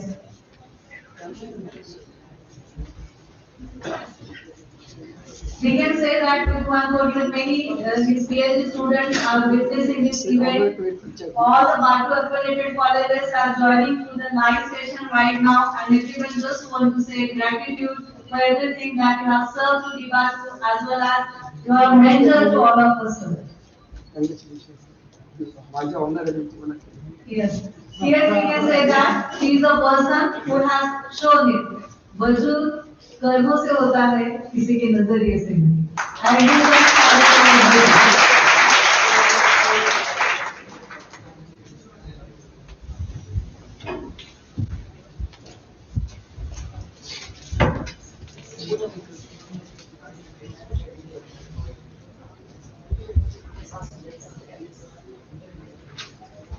Thank you, sir, for being with us. Actually, you are a true mentor for all of us, for our students as well.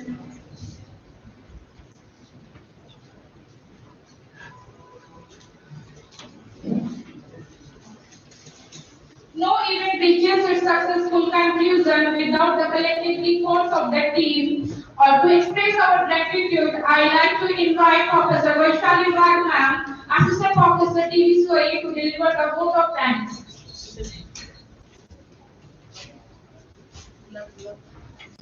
Just one more.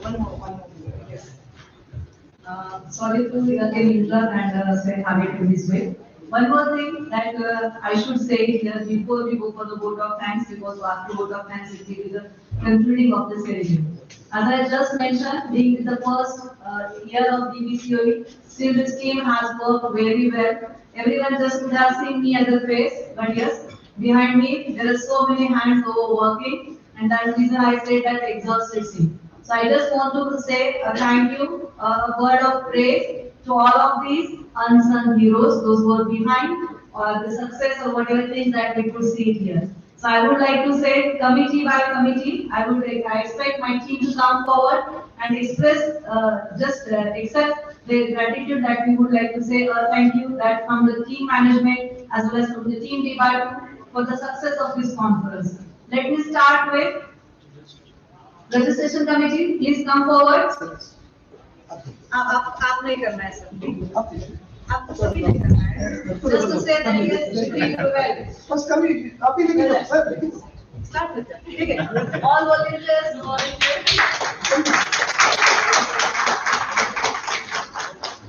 Yes, your hard work pays off. Without you, it was not possible. One by one, please. Please. इसका नाम रहेगा please. Registration team, certificate team,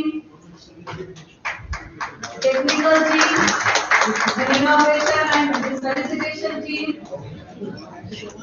all track by station managers. Everyone, please take this slide and kindly hand out of it.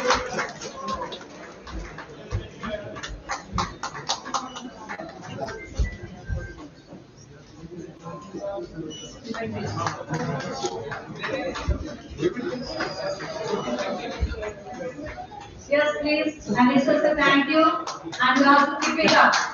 Rather, say on behalf of everyone, celebrate and give it to it.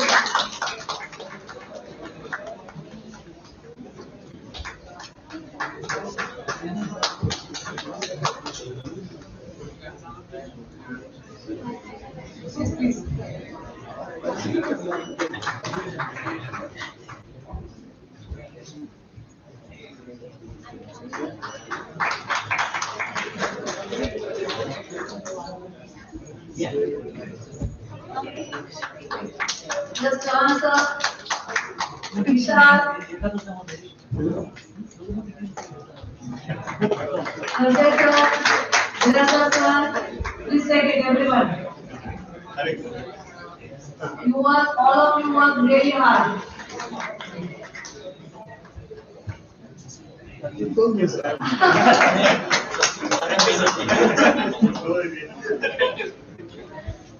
Vishal. Technical team Vishal.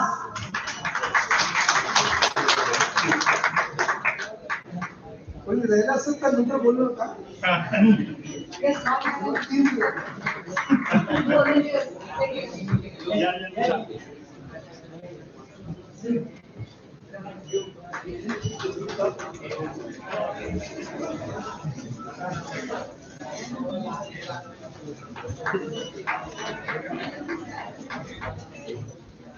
yes, Rangoli team, where is Rangoli team?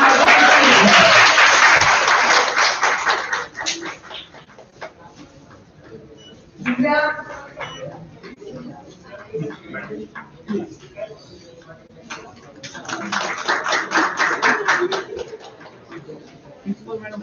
Yeah, I think it's right.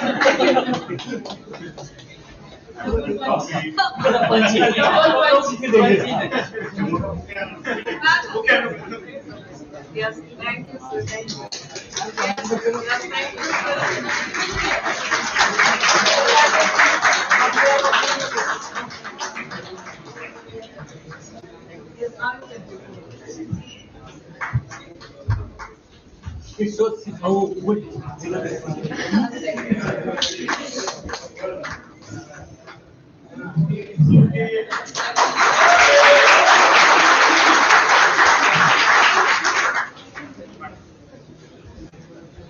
Thank you. Take Coach, thank you. This was meant for Narwal Varsar. We couldn't do it at that time. Certain mismatch, you can understand this. This is something a man patra. So please. As it's in Pune. Yes. Please, please. Yes, thank you.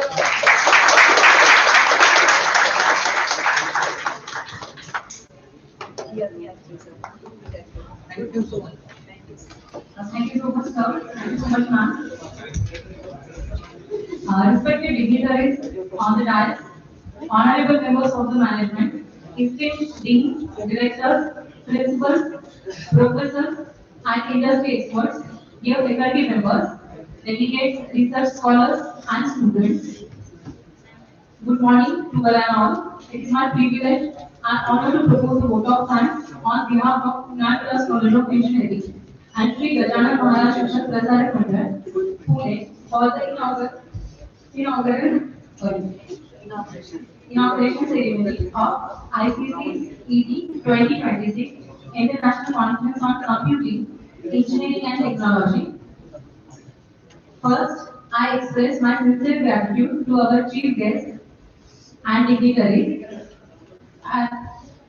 Dr. Rajnish Kamath sir, Honorable Vice Chancellor, Dibatu Lodere, Dr. Sanjay Nalbagar sir, Dean Academics, Dibatu Lodere, Dr. Amit Sheth sir, Registrar, Dibatu Lodere, Dr. Rakesh Kumar Jain sir, Honorable Vice Chancellor, Ajiti Divar Patil University, Dr. Praveen Prajapati sir, Head and Associate Professor, A.B. Patel Institute of Technology, GTU Gujarat, Dr. R. Venkateshwaran sir, PhD in Computer Science, Washington State University.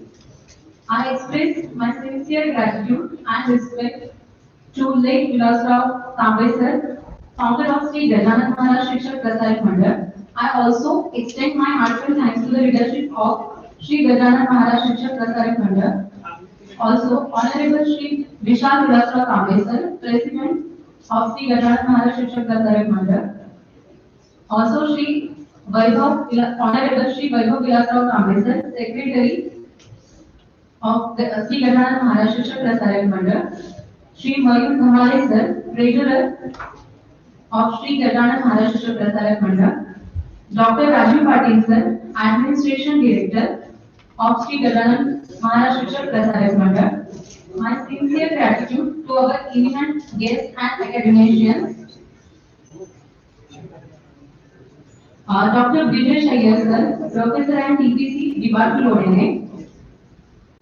I would special thanks to Dr. Aparna Pandey ma'am, Principal and Organizing Chair of Gnanavilas College of Engineering. Also, I would like to thank Dr. Dr. Swati Nandushekar ma'am, Associate Professor, MGM University, Mumbai. Dr. Nagendra Prasad Patil sir, Professor, IIT Roorkee. Dr. Girish Desai sir, Executive Director, PCET, Pune. Dr. Prachi Deshpande ma'am, Associate Professor, Department of CSE and OC, MIT, Chhatrapati Sambhajinagar. Dr. Lalit Kumar Gadava sir, Professor and Director of IQSC, Vishwakarma University, Pune. Dr. Suresh Shiv Bhadurkar sir, Principal, DY Patil, DYP Iccet Talegaon. Dr. Pramod Patil sir, Director, NMIET Talegaon. Mr. Hiro Ishida sir, CEO, Founder, Mosaic Private Limited. Also, Kunal Pradhan sir, Promoter, Magna Data Pune. Mr. Tanmay Magadam sir, Team Lead, Magna Data Pune. Dr. Sachin Yadav sir, Senior Executive, Magna Data Foundation. Mr. Vivek Deshpande sir, Managing Director, AI Adventures. Ms. Nitya G. Ma'am, Manager MOU and EDL Division, XLR EdTech Private Limited. Dr. Ashish Davke sir, Training Placement Officer, Dr. D.Y. Patil Technological Campus, Barari Talegaon. Dr. Sanju Kumar Angadi sir, Associate Professor, Vishwakarma Institute of Technology. Dr. Prashant Kumar sir, Dean and Professor, Ajinkya D.Y. Patil University. I would also like to thank Dr. Govind Khara sir, Principal of Sharat Chandra Pawar College of Engineering, Kothur. Dr. Ganesh Dama sir, Principal Sharat Chandra Pawar College of Pharmacy, Kothur. Dr. Pramod Ingre sir, Principal of Gnanavilas College of Pharmacy, Pune. Dr. Pandurang Misra sir, Principal Sharat Chandra Pawar Arts and Commerce College, Pune. Mrs. Sheetal Patil ma'am, Principal Aditya International School. Mr. Atul Pansare sir, Principal Rajashwar Chhatrapati Vidyalaya, Pune. All your presence, valuable guidance, and inspiring words have truly added grace and meaning to this ceremony. I would also like to thank the organizing committee, faculty members, non-teaching staff, and students, volunteers for their tireless efforts and coordination in making ICCET 2026 a great success. A special note of thanks to all delegates, people presenters, and participants joining us from across the country. Your research contributions are the backbone of this international conference. Finally, thank you to the technical team and everyone behind the scenes who worked hard to make this today's event smooth and memorable. Once again, on behalf of the entire organizing team, I thank each and one of you for your time, support, and cooperation. Thank you so much.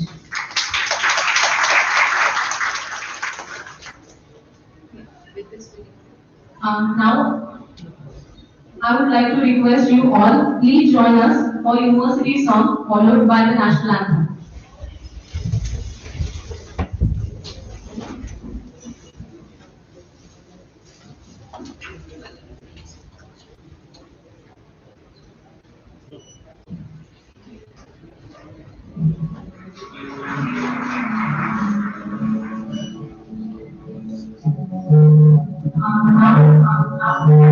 I would like to request you all for university song followed by the national anthem.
reorganization of ICC 2026 is finally.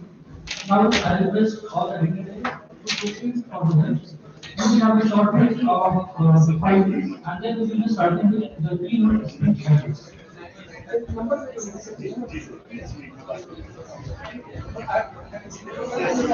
Please be stay here. We are going to start within 5 minutes for the keynote speech. First, Venki sir, followed by Prajapati sir.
नीचे जाइए unit को करके आए और unit conference तो PD PD की APD और PDF दोनों ले लो एपीडी नहीं ले आपका सेकंड है ना मेरा सर ते लावलं नंतर स्क्रीन सेव्ह होत नाही ये सर याला सेव्ह होत नाही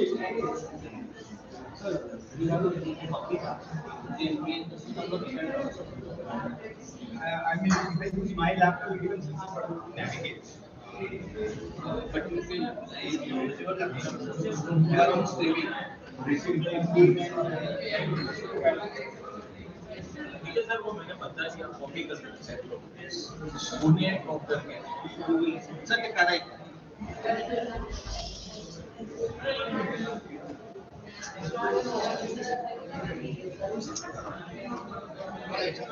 मैं अभी आता हूँ रजिस्ट्रेशन यस लेटर आपके उन्हें ड्रॉप करके यस सर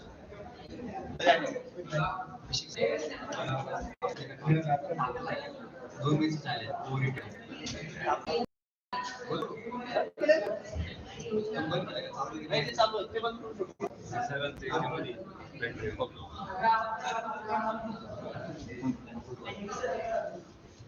बंद काढ फोन काढून देऊ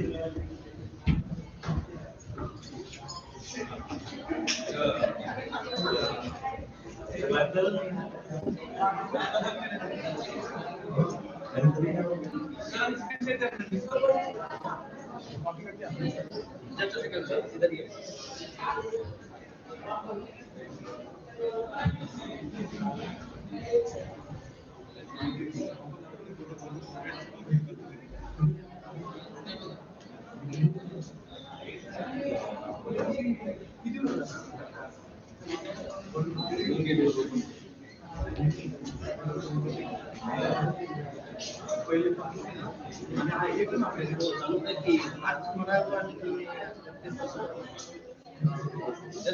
Your printer is here. Oh, yes. You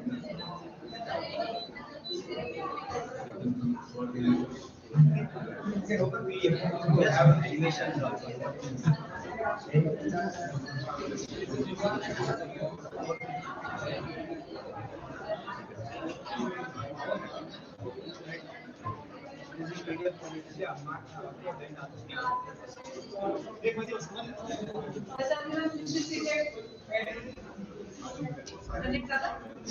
Yes.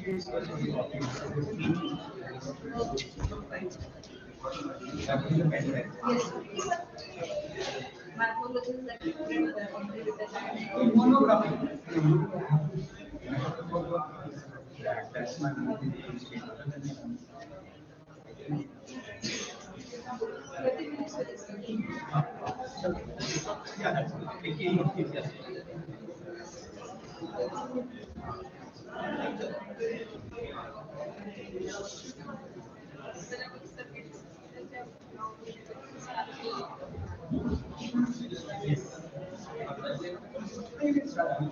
Whenever you tell me, I need, I mean, I very, I need to point out. Please be seated, everyone. My dear students, please sit. Please be seated. Yeah, I come and follow my.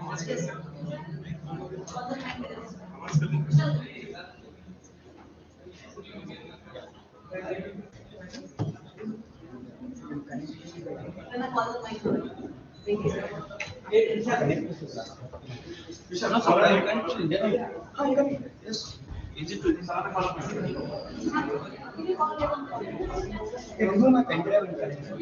sir, they are not check it once. Good afternoon, everyone. Welcome back. It's our privilege to have keynote addressing by Dr. R. Venkateswaran sir to guide the participants present over here. Dr. Venkateswaran is currently engaged as a professor of practice. He is an industry thought leader with more than 50 years of IT industry experience. He worked for 7 years as a researcher at Dell Laboratories and also in the CTO office at Lucid Technologies. He earned his BTech and MTech in computer science from IIT Bombay and has a PhD in computer science from Washington State University. He holds a multiple patents and has authored numerous research papers. He is a member of ACM India Council and chairs the External Engagement Initiative. On the behalf of the ISUI, the organizing committee of ICCT 2026 and every participant gathered over here, I extend a heartfelt welcome to you, sir. Esteemed keynote speaker, thank you for being with us. I request Rajiv Patil, sir, Dr. Rajiv Patil, sir, to felicitate Dr. Venkateswaran, sir.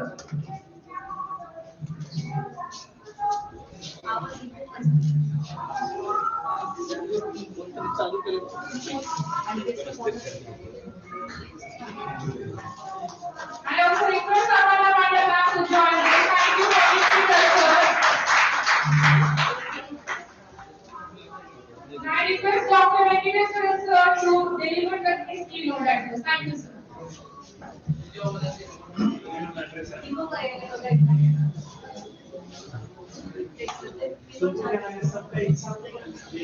Hi, good afternoon, everyone. Can you hear me? The last row? I'm loud enough? All right. Okay, first of all, thank you, sir and ma'am, for this opportunity to be here to deliver the keynote address. And really, it's a privilege for me. So thank you for that opportunity. What I'm going to talk about, of course, I take about 30 minutes to conclude this session. And in this 30 minutes, what I try to do is present a picture of how the field of education is changing thanks to the technological advances that we see in the domain of AI and related fields. So that would be my objective. Hope you can all read the screen. Last row, I know students are probably used to seeing the last row, but I think the seats here are vacant. If you want to come to the front, feel free to come to the front. It will be easy for you to see the screen. You don't have to sit at the back unless you intend to walk out before I finish. Okay, so let me get started. Before I start, I do want to take a moment to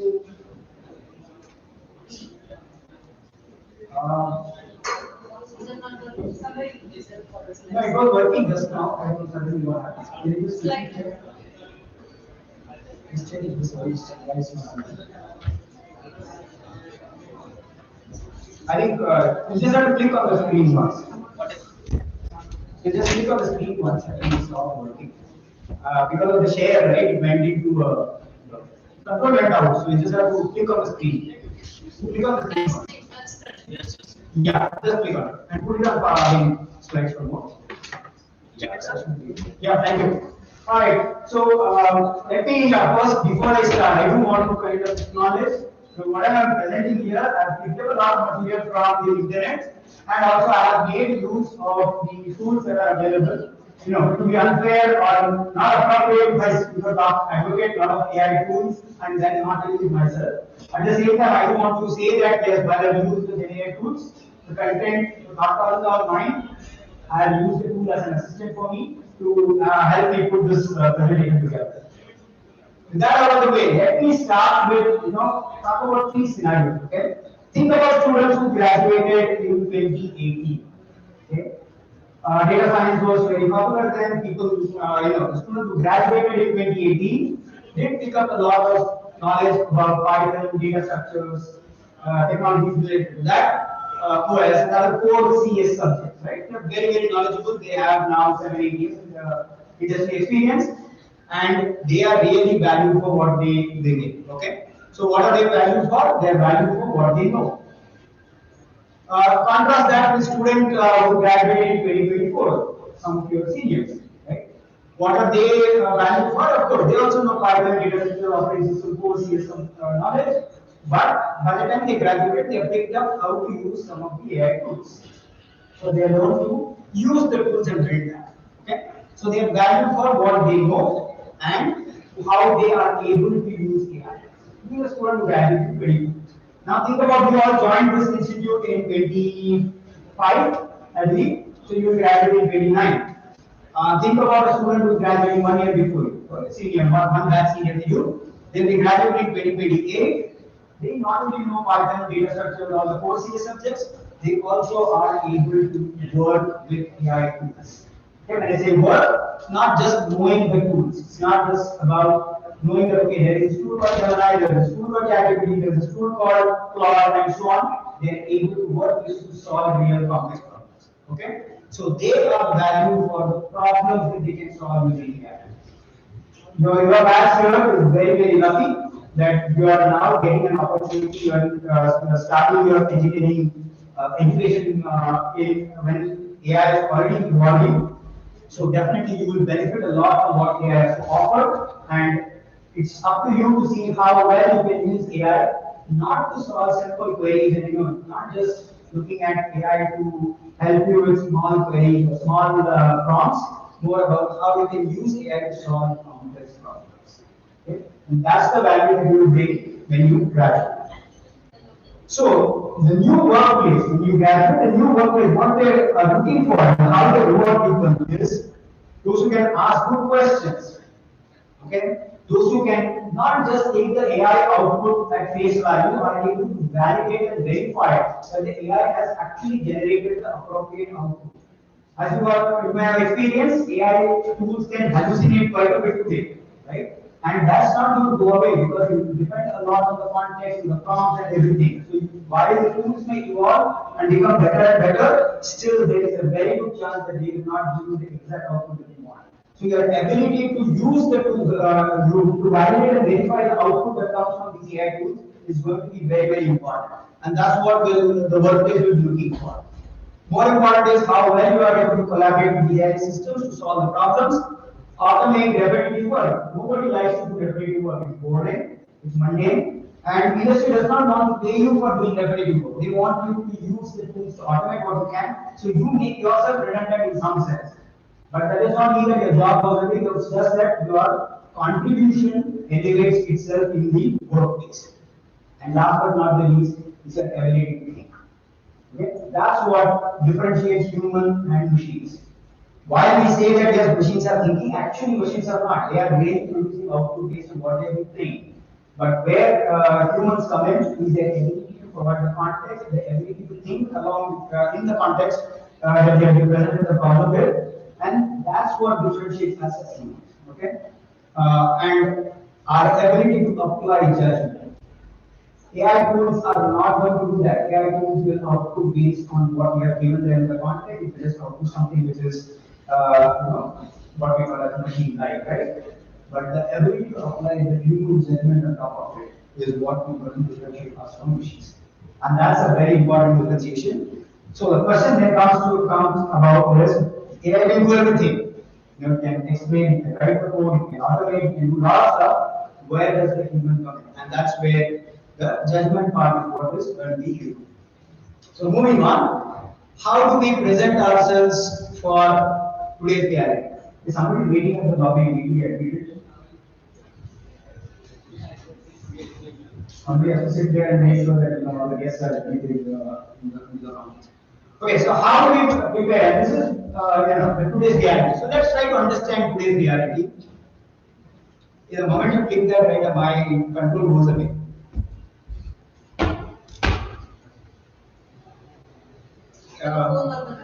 It's a live, it will pop up. No, that's okay, but my control goes away. Yeah, fine. That's one of you has to sit there and continue speaking. Okay, so look at it this way, right?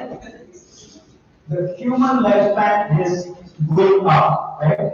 Today we see many of us living up to 80. By the time your time comes, we have already lived up quite a bit. At least I can say for myself. But by the time you graduate, when you start your work career, you can easily expect that you will live up to 85, 90, 100 years, right? And your work career may go up almost for 60 years will be working. Okay? And if you are expected to work for 60 years, what are the things that are going to happen in those 60 years, right? At least 6 to 8 times, even if you say every 7, 8 years, or maybe 10 years, the technology changes happen, you need to reskill yourself at least 6 to 8 times in your entire work time of 60 years, right? What is drastic? This is part of a conference that happened at COEP in end of March. And some of the experts from the industry were there, and they were kind of talking about what they are observing. Right? What they are observing is that the half-life of any new skill, what used to be 20 years, so say 10 years back or whatever, if you learn Java, if you learn related technologies, you could survive in the industry for 20, 25 years without any problem. Okay, most of the today's industry veterans have all picked up one technology and they have survived 20, 25 years in the industry just based on that. That's not going to be the reality going forward. Half-life has dropped from 20 years to 5 years, which means in a 4-year tenure that you spend in the campus, if you pick up a skill in your first year, by the time you graduate, that skill has already has lost half its value. Okay, so think about it. That's a very, very important aspect that what you pick up here will become irrelevant. So your ability to pick up new skills is what going to make you relevant or continue to be relevant in the industry. So lifelong personalized learning with reskilling every few years is going to be the norm going forward. Okay. We've been hearing about job losses and all. How many of you read the newspapers and social media posts?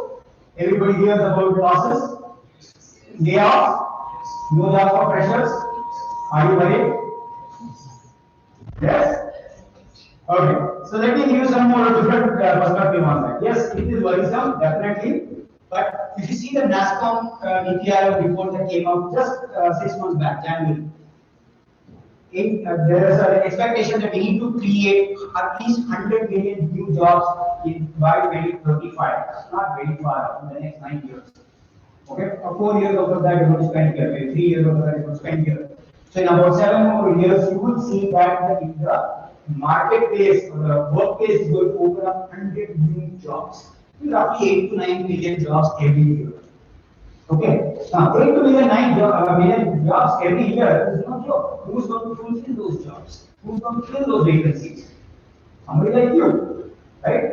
So if you're worried about that you will not be able to find a job when you graduate, keep that worry aside. But of course, to be able to be eligible for this, the traditional way of learning, the traditional skills that you pick up is not going to be relevant. You need to figure out what way will keep you relevant in the market. And I'll talk about some of these aspects as we go along. Okay? So, if you're talking about creating these jobs, obviously the market is not going to be, there aren't enough companies to create this many jobs.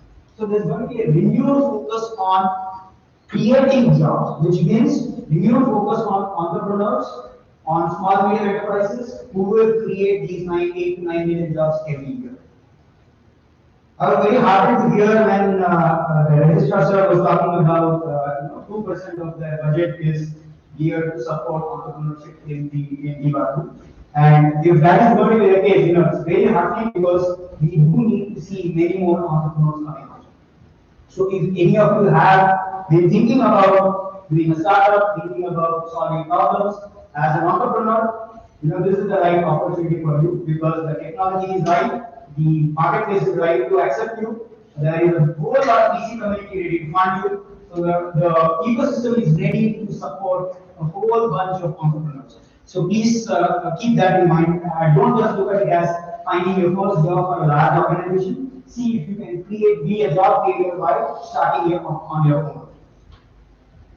The other thing, there is no shortage of work to be done. There is enough and more to be done. AI tools are not. Okay, all that AI tools will do is change the nature of the work. So there is no shortage of work to be done. But the traditional job role that we see, developer, tester, full stack, blah, blah, blah, whatever you have heard of so far, those kinds of well-defined job roles will slowly diminish.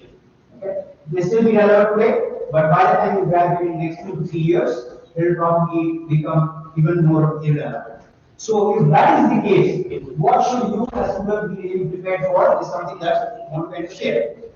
So the key thing is going to happen is that the transition will happen from traditional job roles to what are called as gig roles. Okay? When I say gig jobs, I don't mean the gig workers like the Zomato, Swiggies, and so on. Okay, that's not what I mean here. What I mean here is think of it as a good analogy that came up in this presentation was like movie making, right? I don't know how many of you have heard of how movies are made, but if you see how movies are made, there is a producer always who puts in the money, but once the producer puts in the money, I becomes a director to direct the movie, actors come together, screenwriters come together, sound artists come together, choreographers come together, video editors come together, camera people come together, lighting, a lot of people with skills come together to make that movie making a success. Okay? They all come together, make one movie, and then they move on. The same director does not work with the same actor all the time. The actors work with different directors. The video editors work with different teams at different points in time. So different people, after the project is over, they all disperse and come back and work on the next movie that comes. Even if it is a movie, it is a sequel, right? You would see that different actors come together at different points in time. Okay. Of course, sometimes they may repeat the actors just to keep the momentum going because they get to work with each other. Same thing happens here as well. As engineers, you come together on a project. Once the project is complete, you will discuss. The project will be 6 months long, 1 year long, depends. But you will not have this notion of what we look at today, 25 years career in a particular organization, or working on the same project for several years together. Those kind of scenarios will become less and less prominent. Okay? Of course, this is going to be a reality. If the traditional jobs will go away, then IT companies are not going to hire a large number of fresh graduates. They will hire on an as-needed basis. That's why the need for entrepreneurship, the need for smaller, medium enterprises to be the focus will become critical. The campus selection process itself will change. Today, the way it works is okay. They go to a screening process, and then there are 2 technical rounds, 1 HR round. That process again. If it's not already changed, it will change very, very soon. Okay. So these are the findings that came up, or the topic, the points of discussion that came up in that event in March. And I'm just quickly summarizing here for your benefit. Okay. So next question is, okay, what should be the focus of the student? Student focus, of course, is if you're going to be employed, make yourself employed to make yourself relevant. That is going to be your key. How do you make yourself relevant? And that is your responsibility, right? If you're going to be relevant, technology, knowledge, AI will generate all of these things, your focus is going to be on the soft skills. So what are the soft skills?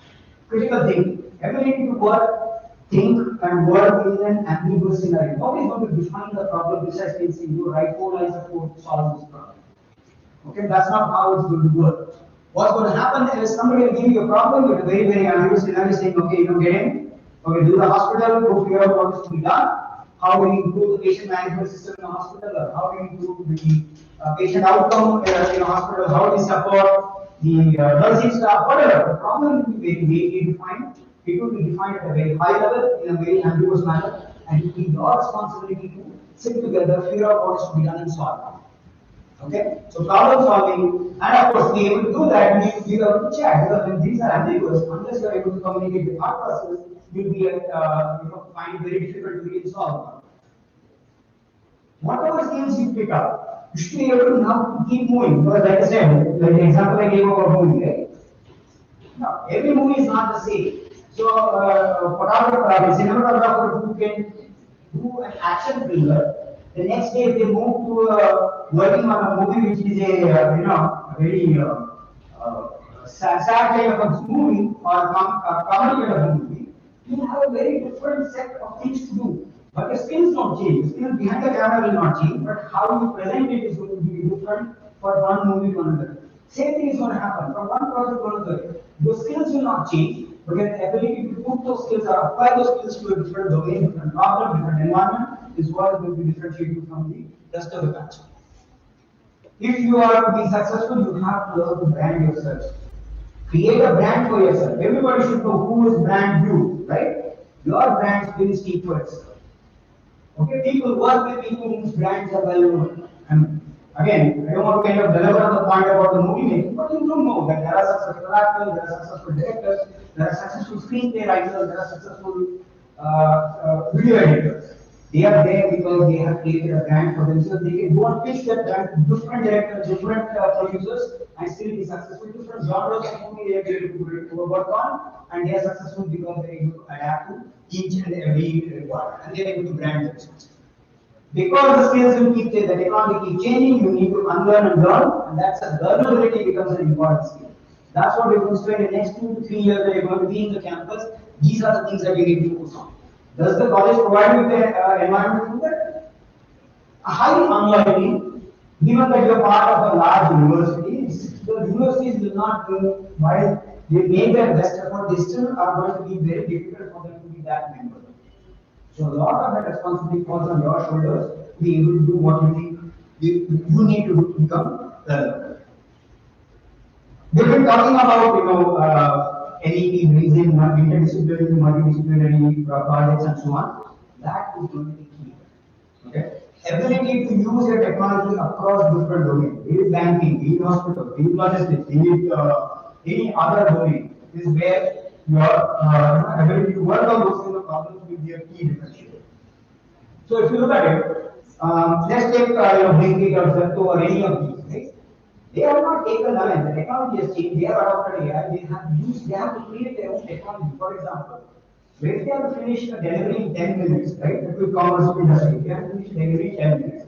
They have to figure out how to map from their dark store, find the right kind of person who will do the delivery, pick up the dark store, deliver it to the society gate. They need to get society gate to enter so that the security guard time spent at the security guard is less. And how to minimize the time spent at the security guard, giving a proactive information to the security team so that the entry is time, the delay for entry is minimized. All this becomes part of the problem. And this just to take so that they can easily go to the doorstep and deliver the product in 10 minutes. 10 may be a number, but still, they have to design the technology, additional technology to make it work. Using Google Maps is not going to solve their problem, and they are very focused on it. But what have they done? They have taken the technology that you have learned. They have not done anything rocket science here, sorry, but they have applied the technology to the problem at hand. Okay? And that's how they have become innovators today and market leaders today. Okay? Again, I don't want to specifically say one company or the other, but the entire quick commerce market has been successful because the people who founded these companies have figured out the problem, have applied the technology to solve the problems from an India context. Nowhere in the world you will see this kind of commitment to deliver something in 10 minutes, 20 minutes, 30 minutes. This is unique to India, and we should all be proud of the fact that the companies, the startups in this domain have done what they have to do to be able to. And we are all the beneficiaries of it, right? I'm sure all of you use Blinkit, Zepto, whatever your flavor is, you'll be using these tools, these applications for your day-to-day needs, right? I talked briefly about campus interviews. How are the campus interviews going to change? Campus interviews are going to now evolve around solving problems. So it will not be a 20-minute interaction with the technical person. It is going to change. If it has not already changed, it will change in the next year. By the time you graduate, it will definitely change. They are going to give you access to all available AI tools. Use whatever you want, but solve the problem. And how well you are able to articulate, define the problem, break down the problem and solve it. Your approach to solve the problem is what going to make a difference. So if you can solve complex problems, you're likely to get hired. Not only likely to get hired, at much higher pay packages, because that's what the companies are going to value. Okay, so focus on this. There is a lot of aspects around team play. How well you work with teams, how well you are able to lead the team, how well you present your solution, how well you present your thought process. These are all going to be valued. The traditional way of campus interviews with an aptitude test and a 20-minute interaction, asking you questions around, reversal list or whatever, those kind of questions, those kinds of approaches will be changed drastically. Okay, and this is what we have heard from the leaders in the industry, and I'm sure it will become more and more prominent as we go on. Last but not least, colleges don't want to hear it. Degree CGPA will become less relevant. Okay. Again, I am not saying that we should focus on not getting good scores. I don't think I'm saying that. All I'm saying is that will not be your brand. Saying that okay, I got a CGPA of 9, 9.5, whatever, that will not be the brand. Your ability to solve problems is what will be your brand. Okay. Now let's come to the next part of it. This is more for the faculty. Why does AI matter now, and what is it reality? Here's some numbers. For the faculty, students are already there, right? Whether faculty uses AI or not, students are already using it. You get no doubt. And they are far better than any of us. Let's accept that. Okay? If faculty is not accepting it, they need to really rethink this. Okay? And this is a globally 86% of the students. I don't know what the 14% of the students are doing, why they are not using AI. That's a question. But they are using it for things like assessment, which means exams, related activities, assignments, and so on. Coding itself has changed. Not code is getting generated by AI. So why should a student really worry about learning to code? Okay, that may be a good question to ask. And people are finishing their work much faster. At least 35% faster. Again, this based on a survey that was done in 2025, 2026. I'm sure these numbers will go up. Right? But the challenge for students is that they are not able to figure out why these solutions work. Okay? They are able to get the solution ready-made from AI tools, but not able to figure out why this is working. Okay. The next part is that for the faculty, they are worried about the integrity. They have evaluations, exams, and so on. Are the students cheating or not cheating is something that they are really worried about. Okay. So there is an AI-related misconduct has increased significantly. Okay? And this is cause for worry for faculty and teachers. This is an important part because assessments are an important part of a college curriculum, right? And they have gone up significantly in the last two years. There will be many assignments that faculty give, the teachers give to the students as take-home assignment, right? Assignment, go home and do it, and come back and submit in 10 days or 1 month, whatever. Now, if AI can do all of it, why do you need 10 days? You can probably do it in 10 minutes or 10 hours, whatever, right? So the question then is, how do you really learn what the assignment was intended to help you learn, right? That's the question. For faculty, that's a big question. So how do they know that the students have learned? Just because they submitted a fully working, high quality code generated by AI, the faculty does not know if the student has learned something or not. So the evaluations must really move towards having a viva, having some kind of a oral interaction. There are a lot of things that have to change. And I know it's not easy. In a classroom of 60, 120 students, this is not going to be easy, but this is how the evaluation has to change. Without that, it's going to be hard. Okay, so this is the big number, 400% rise in misconduct is a huge number that all faculty members are really worried about. Okay, and this is another survey that came out that faculty are skeptical about use of AI for teaching, learning, and all that. So they are concerned about cheating, they are concerned about the ethics, they are concerned about, and of course, students are also equally concerned, right? The faculty, they may not have used AI, the faculty accuses them of using AI, they don't have a way to define. Okay? So there is a worry on both sides, and we cannot survive if if there is worry on both sides, right? Last but not the least, access to the AI tools. While we say that yes, everything is available, it is still creating, there is a social economic divide. Not everybody has equal access to all the tools. And from an institute standpoint, they have to make sure that if they have to be fair, they have to make sure that all students get similar access.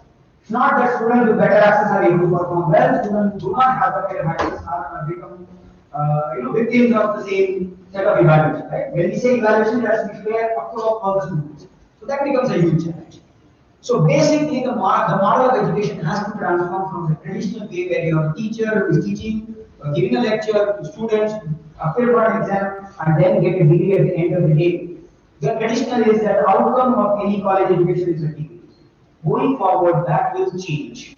The way it changes is the teacher is no longer now delivering lectures, the teacher is using their experience to create a vision for what the student should learn, define what the student should learn, and let AI tutors and AI coaches help the students to learn what it takes to deliver on that vision. Okay? And there are many tools that are available today that can be act like AI tutors and AI coaches.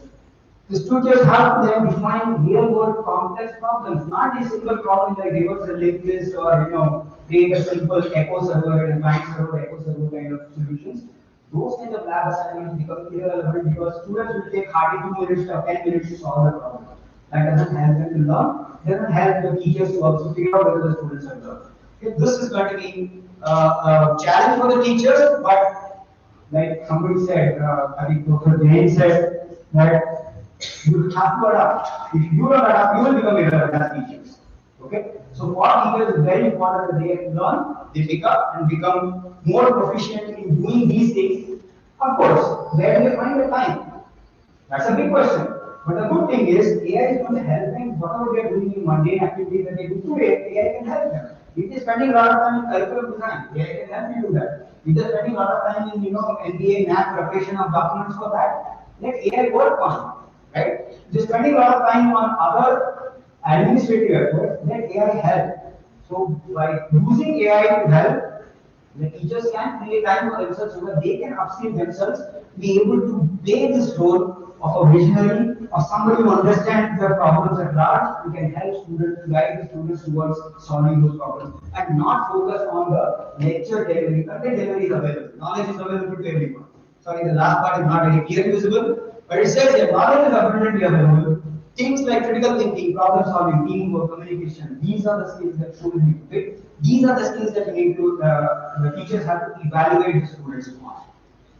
Okay, so I'm almost at the end of 12:30, so I'll quickly wrap up here. How does the personal tutor work? The personal tutor works is one teacher teaching to 60 students and everybody learning the same thing at the same pace. With the use of AI tutor, the teacher can define what is to be learned, and each student can pick up at their own pace. They can learn what they want, what they need to learn at their own pace. Because different students learn differently. There's no one size fits all. Some people are fast learners, some people slow learners. Some people prefer their mother tongue, some people prefer to learn in their mother tongue, some people prefer to learn it in English. We cannot cater to one single way of teaching anymore. And that's where the AI tutor really helps. So what does the AI tutor do? So for example, this is a simple example of explain the concept of recursion in Marathi. So it can kind of tell you how to explain that in Marathi. Students will learn through analogy. Okay, they may be fans of cricket. Tell me how to explain recursion in terms of how cricket works, or using some kind of video animation, or last but not the least, giving very practice questions for that. Right? All this AI can do. So depending on how the student wants to learn, they can learn. And it's the objective of the teacher to make sure that the student has learned the subject. It doesn't matter to the teacher how they learn. Now, if you expect that the teacher will be able to do all of this in a classroom, it's not going to work because not everybody learns the same thing, right? And that's the power of AI, and that's the way AI tutors will really happen. Okay, so let me quickly get to the last part of it as to why I believe where the teachers will get time.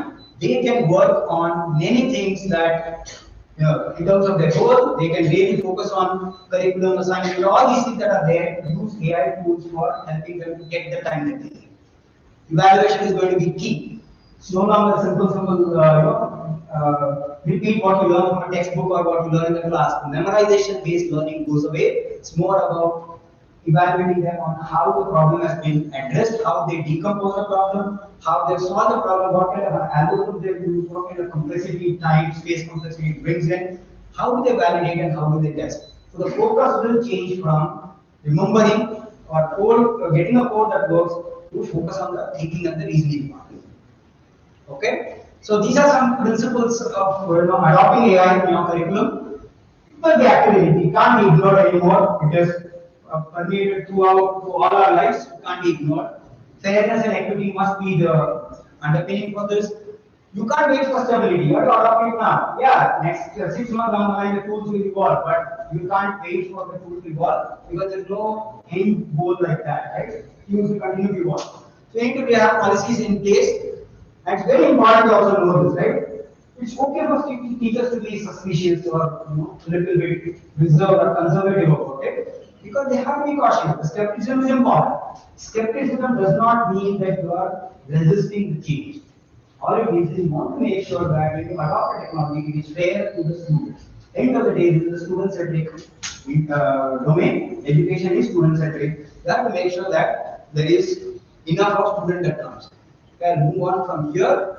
And these are some recommendations I have how to use it. I will not spend much time here. Last but not the least, the key takeaways are there is AI can do all the role of teachers. Yeah, AI can generate content, can write code, can do all of these things, but you still need teachers to inspire. Still need teachers to be able to do the evaluation of what the student has understood. You need teachers to provide the guidance. All that will not go away. Okay? So, the future obviously belongs to students who can continuously stay in the mode of e-learning, e-skilling, continuously you have to do that. For teachers who can act as mentors and not as content delivery people. Content delivery can happen any from anywhere. Students can access the best of the teachers from all over the world, but they will find it hard to find mentors. And it is the role of the teachers to involve themselves to become mentors.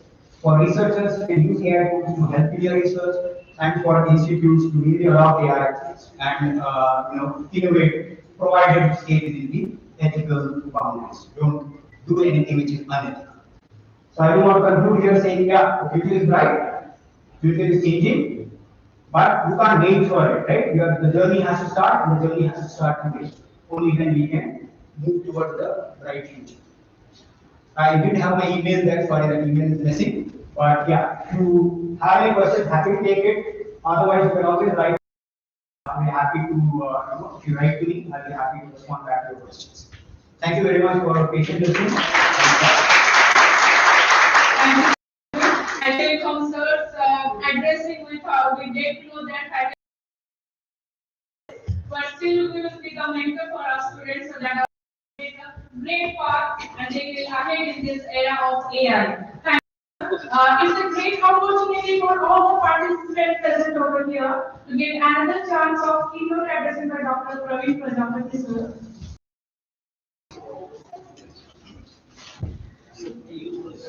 Associate Professor and Head of Electronics and Telecommunication Department of A.D. Patel Institute of Technology, Gujarat. Dr. Prajapati sir has over 25 years of academic and research experience. He earned a PhD in RF and microwave engineering from IIT Roorkee and an MTech in application system from IIT Varanasi. His expertise includes antenna design, microwave engineering, and optical communication. He has led funded projects from DST, ISRO, and Gujarat Council on Science and Technology, published numerous research papers in science, scopus index, journals, and currently guiding more than 7 PhD scholars and actively promotes research and industry collaboration. He has received Best Paper Award, International Conference on Information and Communication Engineering, ICE 2021. He is a life member of ICTE and a professional member of IE and IEEE. It's a great opportunity for DBC and all the participants present over here to have you, sir, for keynote addressing. And request our Honorable HOD, sir, Nankilas College of Engineering, Dr. Mukul Khare, to felicitate Dr. Praveen Prajapati, sir. Thank you for being with us. The title and the keynote addressing by Dr. Praveen Prajapati, sir, will be exploring antennas, the invisible breeze of wireless signals. Thank you, sir, for being here. I will hand it to you. Okay, am I audible? Okay.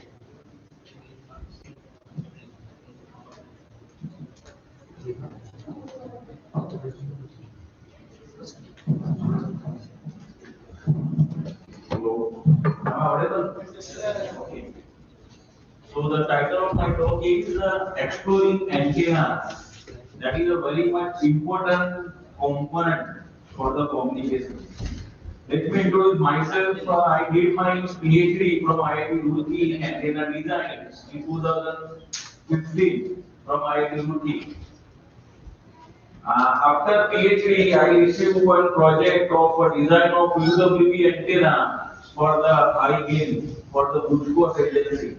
And later on, I received one project for the design of L1, L5, S-band triple band antenna by ISRO Response Agency. Then later on, I received one project from the design and development of efficient DRA antenna for the breast cancer detection. So I was told to discuss about the design of antenna starting from basic to the latest development available in the current era, so that those students who want to pursue PhD or those students who want to pursue master degree in area of the design of antenna, he will have benefits. So within the next half an hour, it is difficult to complete 88 slides. I have 88 slides. So I'll quickly go through rapidly. First of all, I would like to know how many people, how many students are here from electronics and communication side. Please write your name.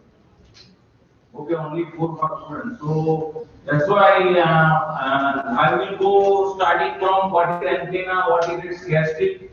Later on, I will actually discuss about the basics of the design, and later on, I will discuss about the latest development, or you can say the current need of the market.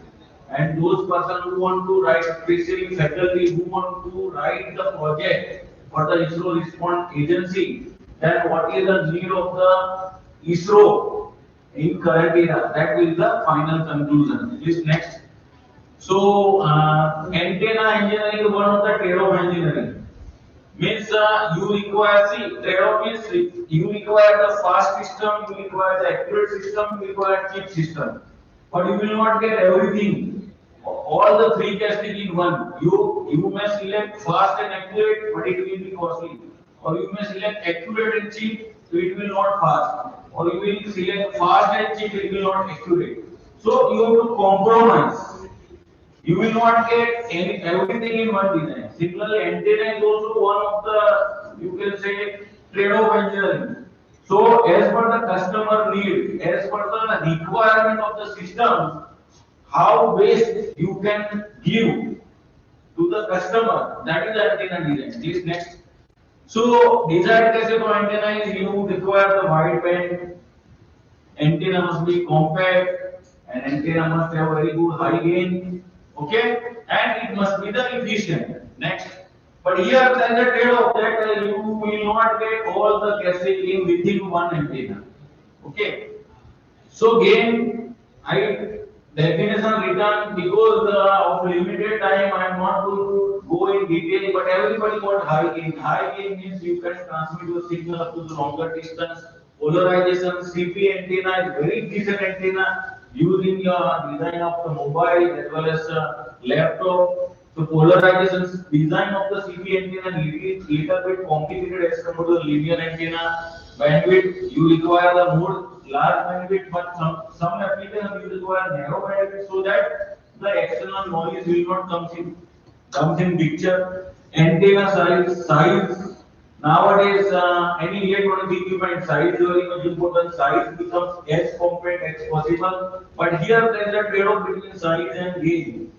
You want less size of antenna, and antenna must be compact. But when you design compact antenna, gain will be drastically reduced.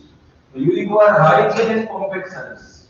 So how you can balance size and gain, and how optimum design you can deliver to the market, that is a very much important.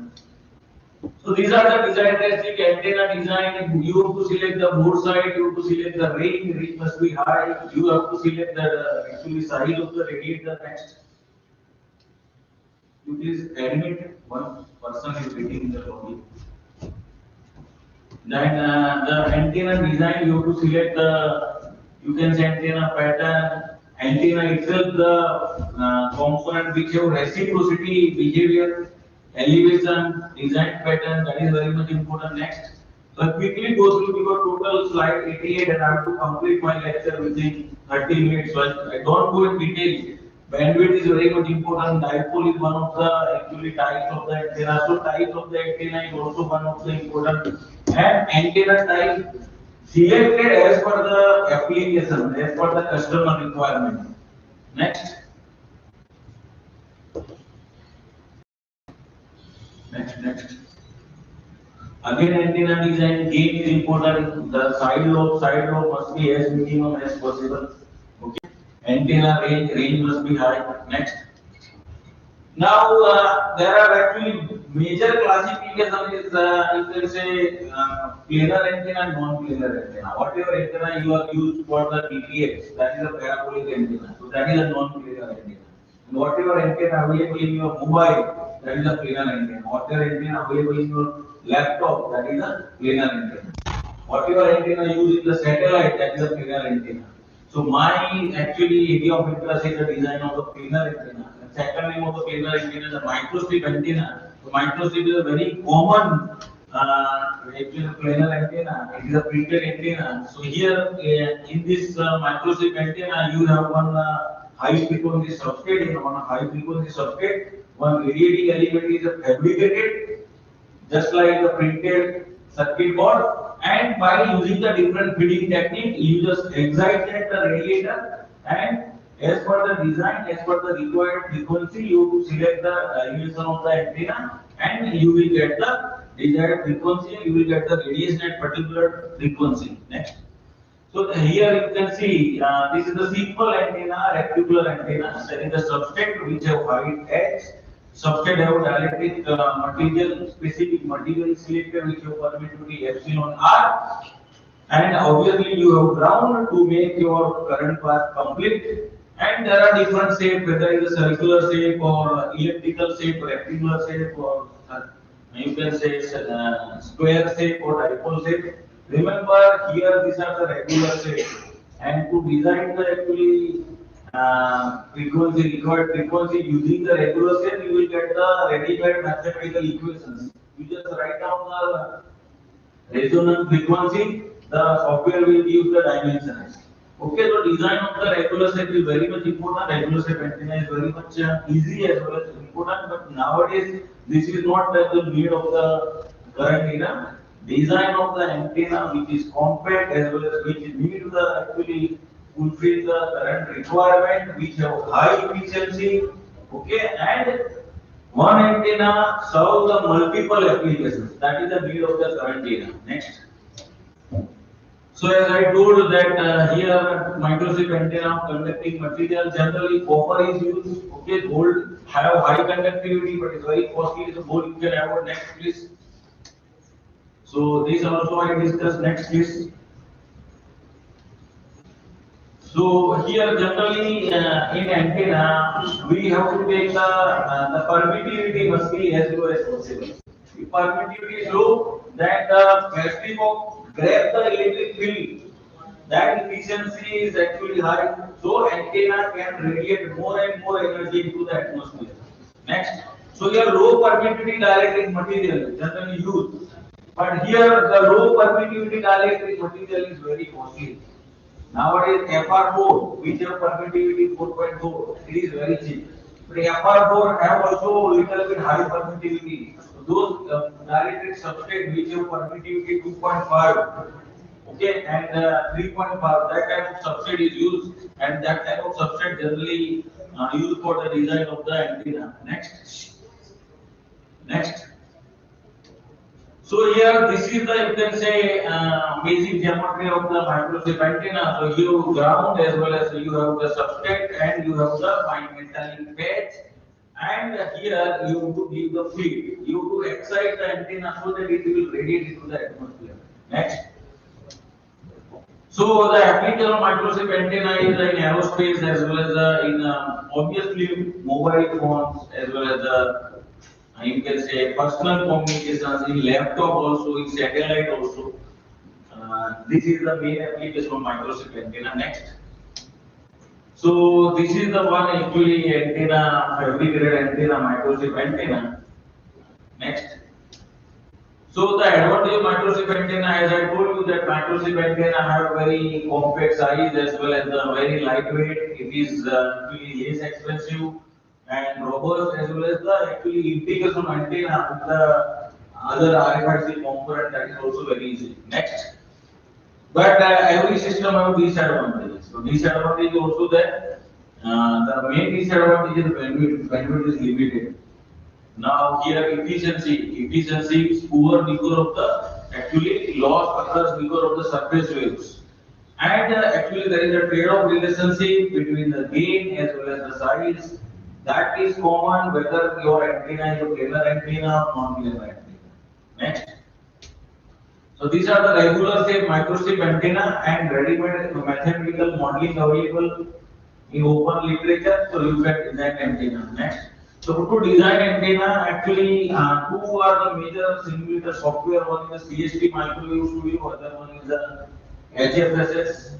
To learn HFSS is little bit difficult, but CST Microwave Studio is very user-friendly software. So if you know the CST Microwave Studio, within 2 or 3 days you can learn that particular software and you can design the antenna. And you can have, let us say, master degree thesis, or if you want to pursue PhD in antenna design, then you can use either of these particular software, either HFSS or CST Microwave Studio. So this is the general tendency of the patch antenna, that thickness increase and efficiency increase. Next. Then here again thickness increase, then bandwidth increase, means bandwidth depend upon thickness. Next. And here you can say efficiency versus the actually thickness increase. You have two type of substrate. One substrate have permittivity 2.2, other substrate have permittivity 10.2. So here more permittivity means less radiation efficiency. So permittivity increase, then radiation efficiency decrease. So remember, if you want to increase the radiation efficiency, you have to select those material which have less permittivity. Okay, next. But again, if you select the less permittivity, radiation efficiency increase, gain increase, but size also increase. So that is a trade-off relationship in the design. So this is the radiation pattern. Once you design the antenna, you have to select the you have to actually measure the radiation pattern in the annealing chamber. So from the measuring the radiation pattern, you will come to know that in which particular direction you will get the major side lobe, in which particular direction you will not get anything, in which particular direction you will get minor lobes. Next. So this is the circular page geometry. Circular page geometry, one important thing is the circular page have, you can say that you can circular shape have radius. So you have one only control parameter, that is radius. Rectangular you have two control parameter, length and width. So in rectangular you will have more degree of the flexibility of the design. Circular have less degree of the flexibility of the design. Next. So these are the different feeding methods, and different feeding methods will have own advantages and disadvantages. Just quickly go through this. I don't go in detail because of less time available. Just go through this. Next. So meaning is there are 3-4 feeding methods are there. The purpose of feeding method is you to excite the antenna, you to give the high frequency signal, so that what is the actually purpose of the antenna is, once you give the high frequency signal which has the actually modulated signal, which have your information, antenna convert the electromagnetic signal into the electromagnetic waves or vice versa. So for that you have to give your signal to the antenna by feeding method. Okay, next application also if you want. Next next This is the actually antenna using the your mobile phone, smartphone. Okay, next. Without antenna, your smartphone is nothing. Okay, it is also used in medical applications. Next, in textile also the planar antenna is fabricated in textile, and the antenna continuously monitor your body temperature, your heartbeat, everything, and antenna is gives that data to particular monitoring person through the cloud. So that is the latest development in the research area. Next, next. Okay, so as I told you that these are the antenna design tools available, HFSS and CST Micro Studio, FECO is also available, but nowadays in educational institute, these two simplest tools are available, HFSS as well as CST. Next. And to measure the actually, yes, yes. Okay. Within the 10 minutes अभी तो मेरा lecture शुरू हुआ है दवाई में छोड़ने के पहले पढ़ना लिख जाएगा नेक्स्ट इनको बोल दो ये मैं 10-15 मिनट ठीक है so this is the now whatever I discussed that is just basic now the recent trends and development incident is next so actually low profile and embedded so the antenna size must be as minimum as possible. So that is the current need, low profile. Next. So here, how you can reduce the antenna size? So one thing is use the high permittivity material. High permittivity material, antenna size will be reduced. Okay, next.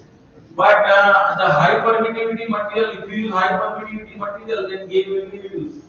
So how you can make the compact size with the high gain?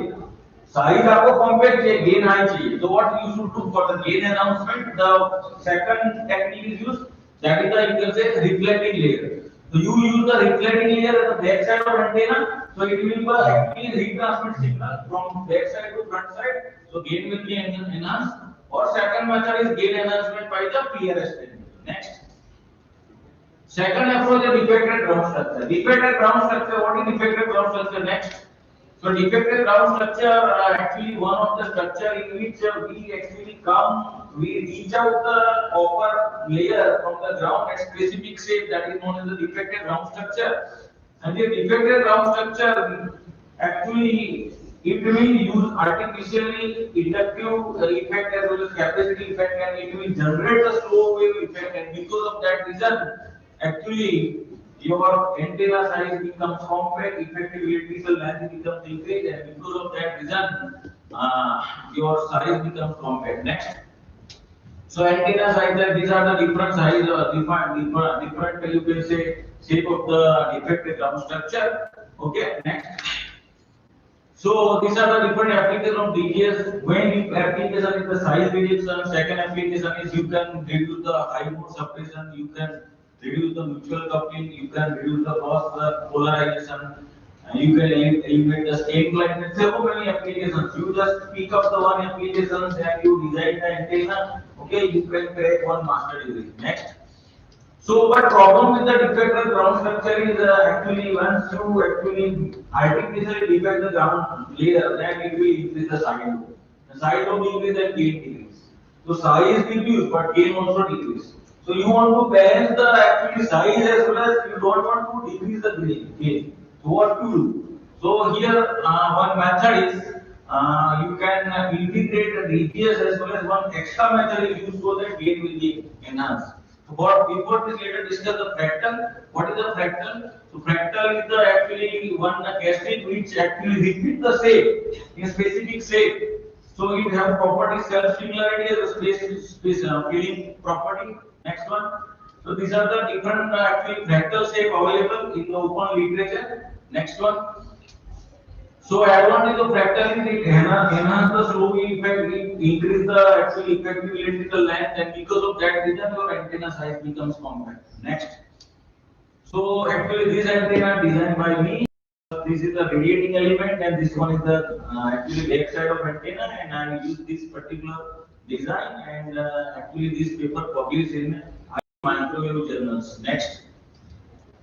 So here in this antenna, you can say actually by using the fractal DGS, I can enhance the bandwidth, I can enhance the actually I can improve the impedance matching, I can actually enhance the actually axle ratio as well as little bit decrement in gain. But even though little bit decrement in gain, the size is not much more decreased. Next. So second approach is you can use the actually DGS, but DGS decrease the gain. So what you have to do to enhance the gain? So one more technique is the actually by embedding the metamaterial. Next. So metamaterial, what is metamaterial? Next.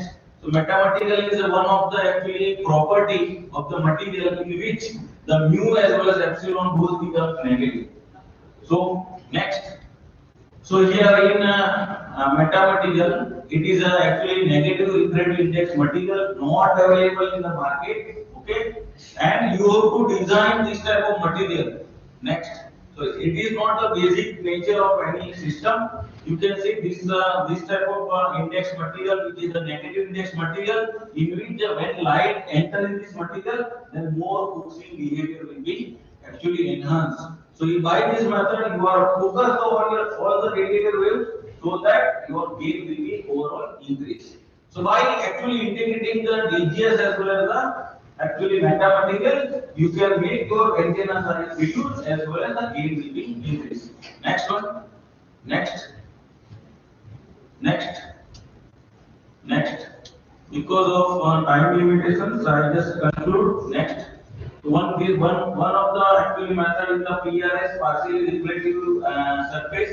So here in this above the radiating element, we use the PRS so that the PRS focus all the actually radiating signal radiate in different direction in particular direction. So by this method, we can increase the directivity, and directivity increase the gain increase. Next. So use of PRS is also one of the important design parameter of the antenna. Next. Next.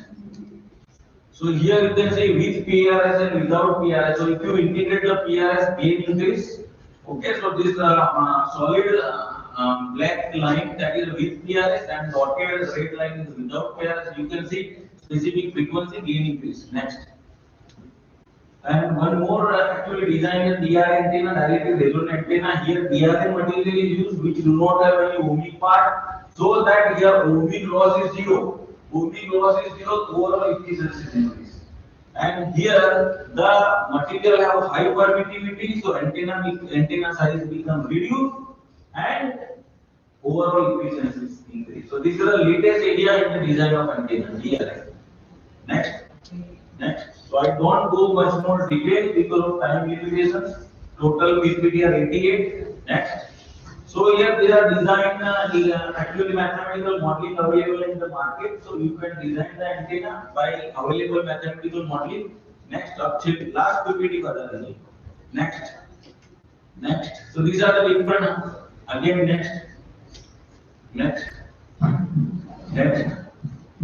The different design mathematical modeling available in the market. Next, and equations are there. Okay, design math. So regular shape antenna available in the market. Next, yes, this is the last PPT. So last year 2025-2026, if you want to write the project or if you want to crack the actually master degree, then what are the research gaps? So here the reconfigurable DGS not much more work in this area. Similarly, design of compact efficient antenna for L1, L5, and S-band, that is not much more work. Design of 5G antenna, okay, not much more work. 5G antenna was already done, but still efficient 5G antenna not much work done. Nowadays 6G antenna work is going on, and DSP based BSP based laser antenna in which by controlling the biasing you can control the permittivity of the material. By controlling the permittivity you can change the actually resonant frequency. So that is also actually research gap. High frequency SIW antenna design, that is also one of the research gap. Similarly, the design of the ultra wideband VHF antenna, that is also one of the research gap. So in this area, not much more work done. If you want to pursue the master degree or those faculty who want to write the project in antenna design, who want to write the project from the ISRO agency, they can explore this particular area and can write the project. Next, so this is, I think this is the last slide. So detailing is mentioned. If you want slide, I can post slide to your email address. Next, continue. Next. Next. Design of 5G antenna, design of ESP based phase array antenna. Next. Design of high frequency SIW antenna, that is also not much more work done. Next. So in SIW antenna, actually the size becomes compact and overall efficiency increase. Next. Next, flexible storage and one more thing, beam steering antenna. By changing the actually the by exciting the specific radiating element, you can change the direction of the desired beam. So beam steering antenna, that is also current view of the market. Next. So thank you. This is my email address. If you want PPT as well as if you want to explore more in the area of the design of antenna, you can write me. Thank you very much. Actually, this PPT, if I want to explore everything, it requires 2.5 hours. So we are able to complete within 30 minutes. So because of time limitation, actually I skip so many slides. Okay, thank you. Thank you, sir. Thank you for your words. Actually, I'm sorry that your delegates want you to return for the lunch, so I have disturbed you. Thank you, and obviously our students in this batch and our faculty will join us. Thank you everyone for present over here. All the participants and volunteers are requested to go for the lunch, and others can leave. And thank you students for joining us. Even if you are having exam tomorrow, please all the best and be prepared for the tomorrow. Volunteer participants are having lunch. Please proceed for their lunch. Thank you.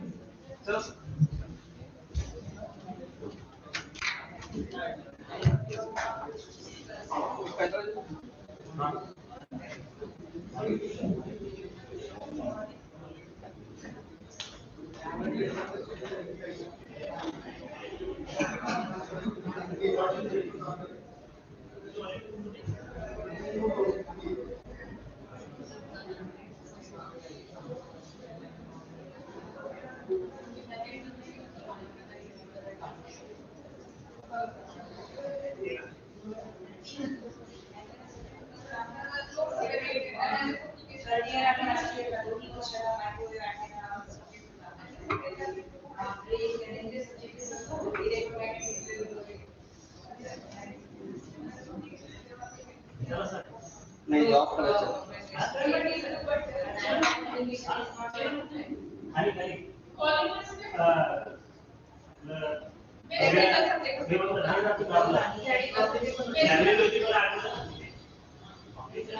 त्यावेळेस दिवस वेगळा होता असं स्त्रियांना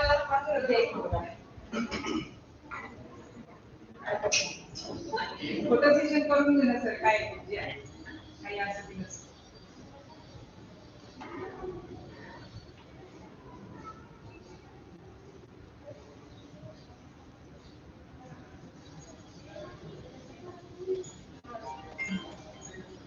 sir link of करू pin से YouTube pin से of करू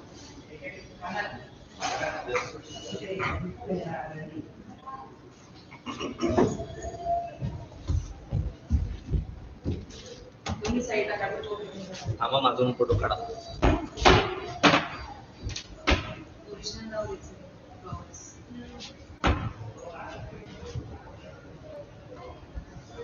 पोर्ट्रेट मध्ये घेताय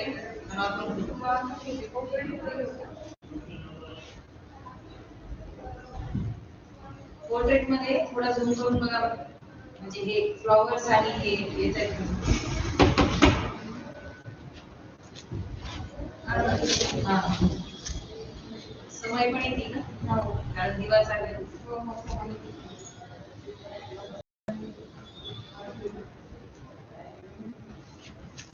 ठीक आहे, काढा दोन्ही पण काढा, फूल आणि हाव बसायचं.